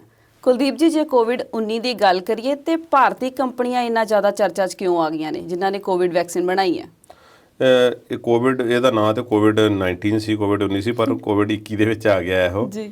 ਉਹ ਪਿਛਲੇ ਸਾਲ ਤੋਂ ਇਹਨਾਂ ਦਿਨਾਂ 'ਚ ਜਦੋਂ ਵਿਸ਼ਵ ਦੇ ਵਿੱਚ ਇਸ ਦਾ ਪਸਾਰਾ ਹੋ ਰਿਹਾ ਸੀ ਤੇ ਉਦੋਂ ਹੀ ਇਸ ਦੇ ਖਦਸ਼ੇ ਜ਼ਾਹਰ ਕਰਤੇ ਗਏ ਸਨ ਕਿ ਇਹ ਹੁਣ ਸਾਡੇ ਜ਼ਿੰਦਗੀ ਦਾ ਹਿੱਸਾ ਬਣ ਚੁੱਕਾ ਹੈ, ਲਾਈਫ ਸਟਾਈਲ ਦਾ ਹਿੱਸਾ ਬਣੇਗਾ ਤੇ ਘੱਟੋ ਘੱਟ 1 ਸਾਲ ਲੱਗੇਗਾ ਸਾਨੂੰ ਇਸ 'ਤੇ ਕਾਬੂ ਪਾਉਣ ਲਈ। ਜੀ ਪਿਛਲੇ ਪ੍ਰੋਗਰਾਮਾਂ 'ਚ ਅਸੀਂ ਅੰਕੜੇ ਜਾਰੀ ਦਿੱਤੇ ਸੀ ਦਰਸ਼ਕਾਂ ਨੂੰ। ਜੀ ਕਰੋੜਾਂ ਲੋਕ ਹੁਣ ਤੱਕ ਪ੍ਰਭਾਵਿਤ ਹੋ ਚੁੱਕੇ ਨੇ, ਲੱਖਾਂ ਮੌਤਾਂ ਹੋ ਚੁੱਕੀਆਂ ਨੇ। ਜੀ ਪਰ ਹੁਣ ਟੀਕੇ ਲੱਗ ਰਹੇ ਨੇ ਸਾਰੀ ਦੁਨੀਆ ਦੇ ਵਿੱਚ। ਜੀ ਟੀਕੇ ਦੀ ਖੋਜ ਵਾਸਤੇ ਜਿਨ੍ਹਾਂ ਦੇਸ਼ਾਂ ਦੇ ਵਿੱਚ ਕਾਰਜ ਚੱਲੇ ਉਹਨਾਂ ਦਾ ਵੀ ਪਤਾ। ਕੁਝ ਖਾਸ ਕੰਪਨੀਆਂ ਦੇ ਟੀਕੇ ਜਿਹੜੇ ਸੀ, ਉਹ ਸੰਸਥਾਵਾਂ ਦੇ ਜਿਹੜੀਆਂ ਰਿਸਰਚ ਲੈਬੋਰਟਰੀ ਸਨ ਜਾਂ ਯੂਨੀਵਰਸਿਟੀ ਸਨ, ਉਹਨਾਂ ਨੂੰ ਮਾਨਤਾ ਮਿਲੀ ਹੈ ਤੇ ਕਈ ਅਜਿਹੇ ਟੀਕੇ ਹਨ ਜਿਨ੍ਹਾਂ ਨੂੰ ਮਾਨਤਾ ਤੇ ਉਨੀ ਨਹੀਂ ਦੁਨੀਆ ਦੇ ਵਿੱਚ, ਪਰ ਉਹ ਵੀ ਲੋਕ ਲਾਈ ਜਾ ਰਹੇ ਨੇ। ਜੀ ਬਾਬਾ ਰਾਮਦੇਵ ਜੀ ਵੀ ਕੋਰੋਨਲ ਦੀ ਦਵਾਈ ਕੱਢ ਬੈਠੇ ਨੇ। ਜੀ ਹੈਰਾਨੀ ਤੇ ਇਸ ਗੱਲ ਦੀ ਹੋਈ ਕਿ ਜਦੋਂ ਉਹ ਦਵਾਈ ਲਾਂਚ ਕਰ ਰਹੇ ਨੇ ਤੇ ਇੰਡੀਅਨ ਮੈਡੀਕਲ ਐਸੋਸੀਏਸ਼ਨ ਵਾਲੇ ਜਿਹੜੇ ਨੇ ਉਸ ਗੱਲ ਦੀ ਵਿਰੋਧਤਾ ਕਰ ਰਹੇ ਨੇ ਜੀ। ਤੇ ਸਾਡੇ ਕੇਂਦਰੀ ਸਿਹਤ ਮੰਤਰੀ ਉਹਨਾਂ ਦੇ ਨਾਲ ਬੈਠੇ ਹੋਏ ਨੇ, ਬਿਲਕੁਲ ਉਹ ਵੀ ਡਾਕਟਰ ਨੇ, ਡਾਕਟਰ ਹਰਸ਼ਵਰਧਨ। ਜੀ। ਹੁਣ ਵਿਰੋਧਾਭਾਸੀ ਬਿਆਨ ਦੋਨਾਂ ਧਿਰਾਂ ਵੱਲੋਂ ਦਿੱਤੇ ਗਏ, ਪਰ ਕੋਈ ਸਾਇੰਟੀਫਿਕ ਇਸ ਗੱਲ ਦਾ ਪ੍ਰੂਫ ਨਹੀਂ ਸੀ ਕਿ ਦਵਾਈ ਕੀ ਹੈ ਤੇ ਕਿਵੇਂ ਕੰਮ ਕਰਦੀ ਹੈ। ਤੇ ਜਿਹੜੇ ਤੱਥ ਦਿੱਤੇ ਗਏ ਉਹਨਾਂ ਮੁਤਾਬਕ ਇੱਕ ਸੰਸਥਾ ਦਾ ਇੱਕ ਲੇਖ ਜਿਹੜਾ ਸੀ ਉਹ ਦੱਸ ਦਿੱਤਾ ਗਿਆ ਕਿ ਉੱਥੇ ਇੱਕ ਲੇਖ ਛਪਿਆ ਸੀ, ਹਾਲਾਂਕਿ ਉਸ ਵਿੱਚ ਕਿਹਾ ਸੀ ਕਿ ਮੱਛੀਆਂ ਨੂੰ ਇਹ ਦਵਾਈ ਦਿੱਤੀ ਗਈ ਸੀ, ਕਿਸੇ ਇਨਸਾਨ ਤੇ ਕਿਸੇ ਕਿਸਮ ਦਾ ਕੋਈ ਪ੍ਰਯੋਗ ਨਹੀਂ ਤੇ ਨਾ ਇਸ ਦੇ ਕੋਈ ਸਾਰਥਕ ਨਤੀਜੇ ਦੱਸੇ ਗਏ। ਹੁਣ ਗੱਲ ਕਰਦੇ ਹਾਂ ਭਾਰਤੀ ਜਿਹੜੀਆਂ ਕੰਪਨੀਆਂ ਹਨ ਜਿਨ੍ਹਾਂ ਨੇ ਇਹ ਟੀਕੇ ਵਿਕਸਿਤ ਕੀਤੇ ਨੇ। ਜੀ। ਇੱਕ ਤੇ ਇੰਡੀਜਨਸ ਟੀਕਾ ਹੈ, ਇੰਡੀਜਨਸ ਭਾਵ ਪੂਰੀ ਤਰ੍ਹਾਂ ਸਵਦੇਸ਼ੀ ਜਿਹੜਾ ਭਾਰਤ ਦੇ ਵਿੱਚ ਬਣਿਆ ਹੋਇਆ, ਜੀ। ਉਹ ਹੈ ਭਾਰਤ ਬਾਇਓਟੈਕ, ਜਿਹੜਾ ਟੀਕਾ ਨਰਿੰਦਰ ਮੋਦੀ ਜੀ ਨੇ ਲਗਵਾਇਆ। ਭਾਰਤ ਬਾਇਓਟੈਕ ਨੇ ਅਮਰੀਕਾ ਦੇ ਵਿੱਚ ਫਲੂਜਨ ਕੰਪਨੀ ਹੈ ਤੇ ਨਾਲ ਯੂਨੀਵਰਸਿਟੀ ਆਫ ਵਿਸਕੰਸਨ ਹੈ। ਜੀ। ਯੂਨੀਵਰਸਿਟੀ ਆਫ ਵਿਸਕੰਸਨ ਦੇ ਤੇ ਫਲੂਜਨ ਦੇ ਸਹਿਯੋਗ ਦੇ ਨਾਲ ਇਸ ਕੰਪਨੀ ਵੱਲੋਂ ਦੱਸਿਆ ਗਿਆ ਕਿ ਇਹ ਟੀਕਾ ਅਸੀਂ ਡਿਵੈਲਪ ਕੀਤਾ ਜੀ। ਤੇ ਕੋਵੈਕਸਿਨ ਇਸ ਦਾ ਨਾਮ ਹੈ। ਤੇ ਇਹਨਾਂ ਦੀ ਸੰਸਥਾ ਦੇ ਉੱਪਰ ਇਹ ਵੀ ਦੱਸਿਆ ਗਿਆ ਕਿ ਚੀਨ ਵੱਲੋਂ ਪਿਛਲੇ ਦਿਨਾਂ ਦੇ ਵਿੱਚ ਇੱਕ ਸਾਈਬਰ ਅਟੈਕ ਵਰਗੀ ਚੀਜ਼ ਹੋਈ ਹੈ, ਜਿਸ ਦੇ ਤਹਿਤ ਇਹਨਾਂ ਦੀ ਜਾਣਕਾਰੀ ਨੂੰ ਚੁਰਾਉਣ ਦੀ ਜਾਂ ਉਸ ਨੂੰ ਖਰਾਬ ਕਰਨ ਦੀ ਕੋਸ਼ਿਸ਼ ਜਿਹੜੀ ਹੈ ਕੀਤੀ ਗਈ। ਇਸ ਦੀ ਗੱਲ ਦੀ ਪ੍ਰੋਗਰਾਮ ਵਿੱਚ ਬਾਅਦ ਵਿੱਚ ਗੱਲ ਕਰਾਂਗੇ। ਜੀ। ਹੁਣ ਦੂਸਰਾ ਟੀਕਾ ਜਿਹੜਾ ਜ਼ਿਆਦਾ ਚੱਲ ਰਿਹਾ ਦੁਨੀਆ ਦੇ ਭਾਰਤ ਦਾ, ਉਹ ਇੱਕ ਸੀਰਮ ਇੰਸਟੀਚਿਊਟ ਆਫ ਇੰਡੀਆ ਹੈ। ਇਸ ਗੱਲ ਤੋਂ ਭੁਲੇਖਾ ਨਹੀਂ ਖਾਣਾ ਕਿ ਇੰਸਟੀਚਿਊਟ ਉਸ ਦੇ ਨਾਲ ਨਾਲ ਲੱਗਾ ਹੋਇਆ, ਪਰ ਉਹ ਪ੍ਰਾਈਵੇਟ ਕੰਪਨੀ ਹੈ। ਜੀ। ਸਾਇਰਸ ਪੂਨੇਵਾਲਾ ਜਿਹੜੇ ਨੇ, ਪੂਨੇ ਦੇ ਵਿੱਚ 1960 ਦੇ ਵਿੱਚ ਉਹਨਾਂ ਨੇ ਕੰਪਨੀ ਸ਼ੁਰੂ ਕੀਤੀ ਸੀ ਤੇ ਇਸ ਵੇਲੇ ਦੱਸਿਆ ਜਾ ਰਿਹਾ ਹੈ ਕਿ ਕੰਪਨੀ ਦੇ ਰਿਕਾਰਡ ਦੇ ਹਿਸਾਬ ਨਾਲ ਦੁਨੀਆ ਦਾ ਸਭ ਤੋਂ ਵੱਡੇ ਟੀਕਾ ਉਤਪਾਦਕਾਂ ਦੇ ਵਿੱਚੋਂ ਇੱਕ ਹੈ। ਜੀ। Serum institute of India. ਉਹਨਾਂ ਦਾ ਜਿਹੜਾ ਟੀਕਾ ਹੈ ਉਹ ਦੁਨੀਆ ਦੇ ਵਿੱਚ ਦਿੱਤਾ ਜਾ ਰਿਹਾ, ਇਸ ਵੇਲੇ ਵੰਡਿਆ ਵੀ ਜਾ ਰਿਹਾ। ਜੀ। ਕਿਉਂਕਿ ਉਹਨਾਂ ਕੰਪਨੀ ਵੱਲੋਂ ਪਿਛਲੇ ਦਿਨੀ ਇਹ ਬਿਆਨ ਜਾਰੀ ਕੀਤਾ ਗਿਆ ਸੀ ਕਿ ਅਸੀਂ ਆਕਸਫੋਰਡ ਯੂਨੀਵਰਸਿਟੀ ਤੇ ਐਸਟਰਾਜ਼ੈਨੇਕਾ ਦੇ ਨਾਲ, ਜੋ ਉਹਨਾਂ ਦਾ ਇੱਕ ਕੋਲੈਬੋਰੇਸ਼ਨ ਸੀ ਐਸਟਰਾਜ਼ੈਨੇਕਾ ਤੇ ਆਕਸਫੋਰਡ ਦਾ, ਜੀ। ਅਸੀਂ ਉਹਨਾਂ ਦੇ ਨਾਲ ਮਿਲ ਕੇ ਉਹਨਾਂ ਤੋਂ ਪੇਟੈਂਟ ਹਾਸਲ ਕਰਕੇ ਉਹਨਾਂ ਤੋਂ ਰਾਈਟ ਲੈ ਕੇ ਟੀਕਾ ਬਣਾਉਣ ਦੇ ਸਾਰੇ ਨਿਯਮ ਦੇਖ ਕੇ ਤੇ ਅਸੀਂ ਜਿਹੜਾ ਟੀਕਾ ਹੈ ਲੱਖਾਂ ਡੋਜ਼ਸ ਰੋਜ਼ ਦੀਆਂ ਤਿਆਰ ਕਰ ਰਹੇ ਹਾਂ। ਜੀ। ਦੁਨੀਆ ਭਰ ਵਿੱਚ ਦੇ ਰਹੇ ਹਾਂ। ਕੈਨੇਡਾ ਨੂੰ ਤੇ ਹੋਰਨਾਂ ਮੁਲਕਾਂ ਨੂੰ ਵੀ ਕਹਿੰਦੇ ਗਈਆਂ ਨੇ। ਜੀ। ਹੁਣ ਸੀਰਮ ਇੰਸਟੀਚਿਊਟ ਆਫ ਇੰਡੀਆ ਜਿਹੜਾ ਹੈ ਉਸ ਦੇ ਵਿੱਚ ਜਿਹੜਾ ਕੰਮ ਚੱਲ ਰਿਹਾ ਹੈ, ਉਸ ਦੇ ਵਿੱਚ ਬਹੁਤ ਸਾਰੇ ਲੋਕਾਂ ਨੇ ਇਸ ਗੱਲ ਤੇ ਪਹਿਲਾਂ ਇਤਰਾਜ਼ ਪ੍ਰਗਟ ਕੀਤਾ ਸੀ ਕਿ ਸ਼ਾਇਦ ਇੱਥੇ ਜਿਹੜਾ ਹੈ ਟ੍ਰਾਇਲ ਪ੍ਰੋਪਰ ਨਾ ਹੋਵੇ। ਜੀ। ਪਰ ਉਹ ਟ੍ਰਾਇਲ ਜਿਹੜੇ ਹਿਊਮਨ ਟ੍ਰਾਇਲ ਜਿਹੜੇ ਸੀ ਉਹ ਸਹੀ ਤਰੀਕੇ ਨਾਲ ਨਾ ਕੀਤੇ ਗਏ ਹੁਣ। ਪਰ ਉਹ ਹਿਊਮਨ ਟ੍ਰਾਇਲ ਉਹ ਜਿਹੜੀ ਭਾਰਤ ਬਾਇਓਟੈਕ ਕੰਪਨੀ ਹੈ ਲਿਮਟਿਡ, ਉਸ ਤੇ ਇਤਰਾਜ਼ ਪ੍ਰਗਟ ਕੀਤੇ ਗਏ ਸਨ। ਸੀਰਮ ਇੰਸਟੀਚਿਊਟ ਦੇ ਵਿੱਚ ਸਿਰਫ ਇੰਨਾ ਕੋਈ ਇਤਰਾਜ਼ ਹੋਇਆ ਸੀ ਕਿ ਆਕਸਫੋਰਡ ਵਾਲਿਆਂ ਨੇ ਵਿੱਚ ਇਹ ਟ੍ਰਾਇਲ ਰੋਕ ਦਿੱਤੇ ਗਏ ਸਨ ਕਿਉਂਕਿ ਕੁਝ ਤਕਲੀਫਾਂ ਆ ਗਈਆਂ ਸਨ। ਪਰ ਸੀਰਮ ਇੰਸਟੀਚਿਊਟ ਵਾਲਾ ਟੀਕਾ ਜਿਹੜਾ ਹੈ ਉਹ ਦੁਨੀਆ ਭਰ ਦੇ ਵਿੱਚ ਵਿਕ ਰਿਹਾ ਜਾ ਰਿਹਾ। ਜੀ। ਭਾਰਤ ਦੇ ਵਿੱਚ ਇਸ ਦੀ ਕੀਮਤ ਰੱਖੀ ਗਈ ਹੈ, ਜਿੱਥੇ ਪ੍ਰਾਈਵੇਟ ਤੋਂ ਲਵਾਉਣਾ ਹੋਵੇ ਤਾਂ ਕੀਮਤ ਰੱਖੀ ਗਈ ਹੈ ਤੇ ਕੰਪਨੀਆਂ ਜਿਹੜੀਆਂ ਨਾਰਾਜ਼ ਵੀ ਨੇ ਕਿ ਘੱਟ ਕੀਮਤ ਰੱਖੀ ਗਈ ਹੈ, ਸਾਨੂੰ ਇਸ ਦਾ ਫਾਇਦਾ ਨਹੀਂ ਹੋ ਰਿਹਾ। ਜੀ। ਨਰਿੰਦਰ ਮੋਦੀ ਜੀ ਨੇ ਲਗਵਾ ਲਿਆ, ਉਹਨਾਂ ਨੇ ਭਾਰਤ ਬਾਇਓਟੈਕ ਵਾਲਾ ਲਗਵਾਇਆ। ਹੁਣ ਇਸ ਦੇ ਕੰਪਨੀ ਦੇ ਟੀਕੇ ਪਹਿਲਾਂ ਵੀ ਬਣਦੇ ਰਹੇ ਨੇ। 1960 ਦੇ ਵਿੱਚ ਖਾਸ ਤੌਰ ਤੇ ਇਸ ਕੰਪਨੀ ਦਾ ਇਹ ਸੀ ਕਿ ਅਸੀਂ ਬਾਹਰੋਂ ਟੈਕਨੀਕਲ ਲੈ ਕੇ ਉਸ ਦੇ ਬਾਹਰਲੀਆਂ ਕੰਪਨੀਆਂ ਨਾਲ ਟਾਈ ਅਪ ਕਰਕੇ ਉਹਨਾਂ ਬਿਮਾਰੀਆਂ ਦੇ ਟੀਕੇ ਭਾਰਤ ਦੇ ਵਿੱਚ ਵਿਕਸਿਤ ਕਰੀਏ ਜਿਹੜੇ ਸਾਨੂੰ ਸਿੱਧੇ ਬਾਹਰੋਂ ਮੰਗਵਾਉਣੇ ਬਹੁਤ ਜ਼ਿਆਦਾ ਮਹਿੰਗੇ ਪੈਂਦੇ ਨੇ। ਜੀ। ਟੈਟਨਸ ਦੇ ਨੇ, ਡੀਪੀਟੀ ਦੇ ਨੇ, ਮੀਜ਼ਲ ਮਪਸ ਰੁਬੈਲਾ ਦੇ MMR ਜਿਸ ਨੂੰ ਆਖਦੇ ਨੇ, ਬੱਚਿਆਂ ਨੂੰ ਲੱਗਣ ਵਾਲੇ। ਜੀ। ਸੱਪ ਦੇ ਕੱਟੇ ਹੋਏ ਦਾ ਜਿਹੜਾ ਹੈ ਐਂਟੀ ਵੈਨਮ ਜਿਹੜਾ ਹੈ ਉਹ ਵੀ ਇਹ ਕੰਪਨੀ ਬਣਾਉਂਦੀ ਹੈ।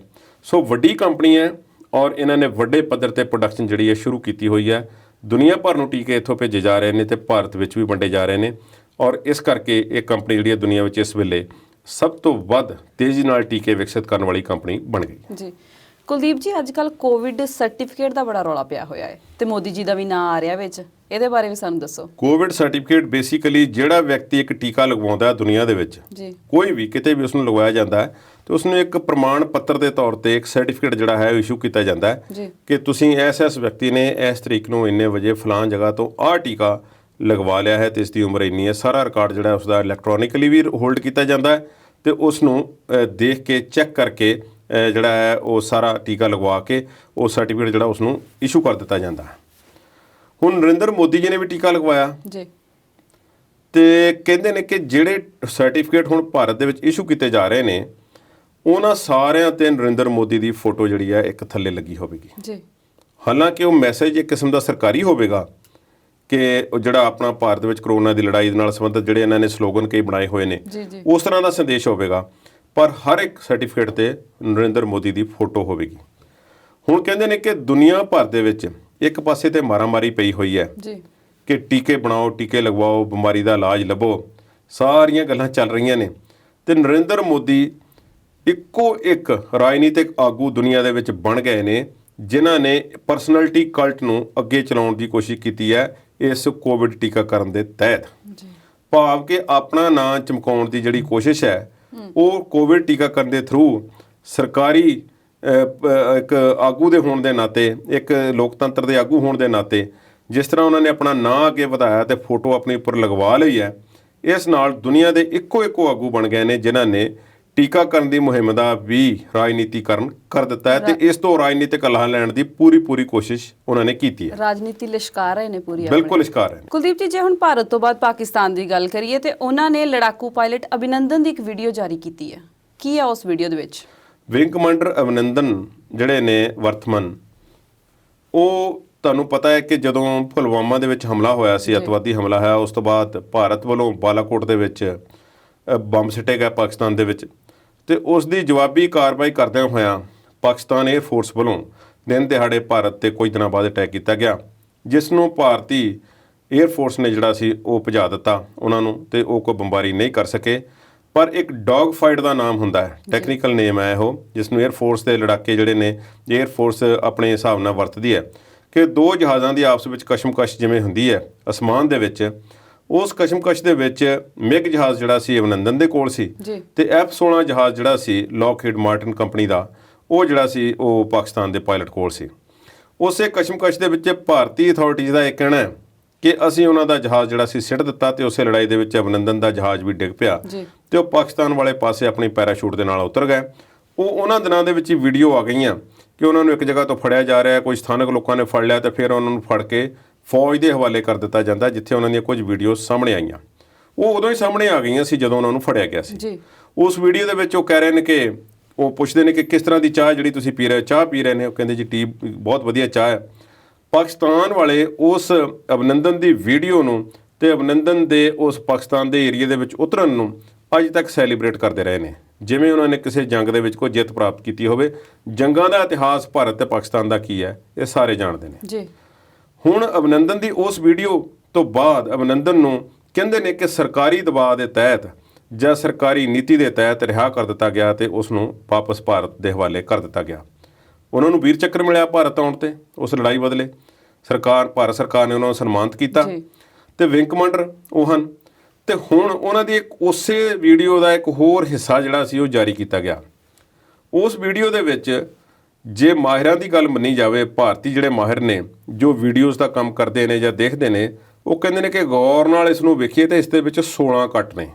2 ਮਿੰਟ ਦੀ ਵੀਡੀਓ ਹੈ ਤੇ 16 ਕੱਟ, ਭਾਵ ਕਿ ਕੰਮ ਦੀਆਂ ਗੱਲਾਂ ਪਾਕਿਸਤਾਨ ਵਾਲਿਆਂ ਨੇ ਰੱਖ ਕੇ ਤੇ ਉਹ ਵੀਡੀਓ ਇਮਰਾਨ ਖਾਨ ਨੇ ਤੇ ਉਸਦੇ ਸਹਿਯੋਗੀਆਂ ਨੇ ਫਿਰ ਜਾਰੀ ਕਰ ਦਿੱਤੀ ਹੈ, ਜਿਸ ਦੇ ਵਿੱਚ ਵਿੰਗ ਕਮਾਂਡਰ ਅਭਿਨੰਦਨ ਇਹ ਕਹਿ ਰਹੇ ਨੇ ਕਿ ਭਾਰਤ ਤੇ ਪਾਕਿਸਤਾਨ ਦੇ ਵਿੱਚ ਸ਼ਾਂਤੀ ਹੋਣੀ ਚਾਹੀਦੀ ਹੈ, ਪਾਕਿਸਤਾਨ ਦੀ ਫੌਜ ਬਹੁਤ ਵਧੀਆ ਆ, ਇਹਨਾਂ ਦਾ ਬਿਹੇਵੀਅਰ ਬਹੁਤ ਸੋਹਣਾ ਆ, ਸਾਰੀਆਂ ਉਹਨਾਂ ਦੀਆਂ ਸਿਫਤਾਂ ਦੇ ਪੁਲ ਬੰਦੇ ਹੋਏ ਨਜ਼ਰ ਆ ਰਹੇ ਨੇ।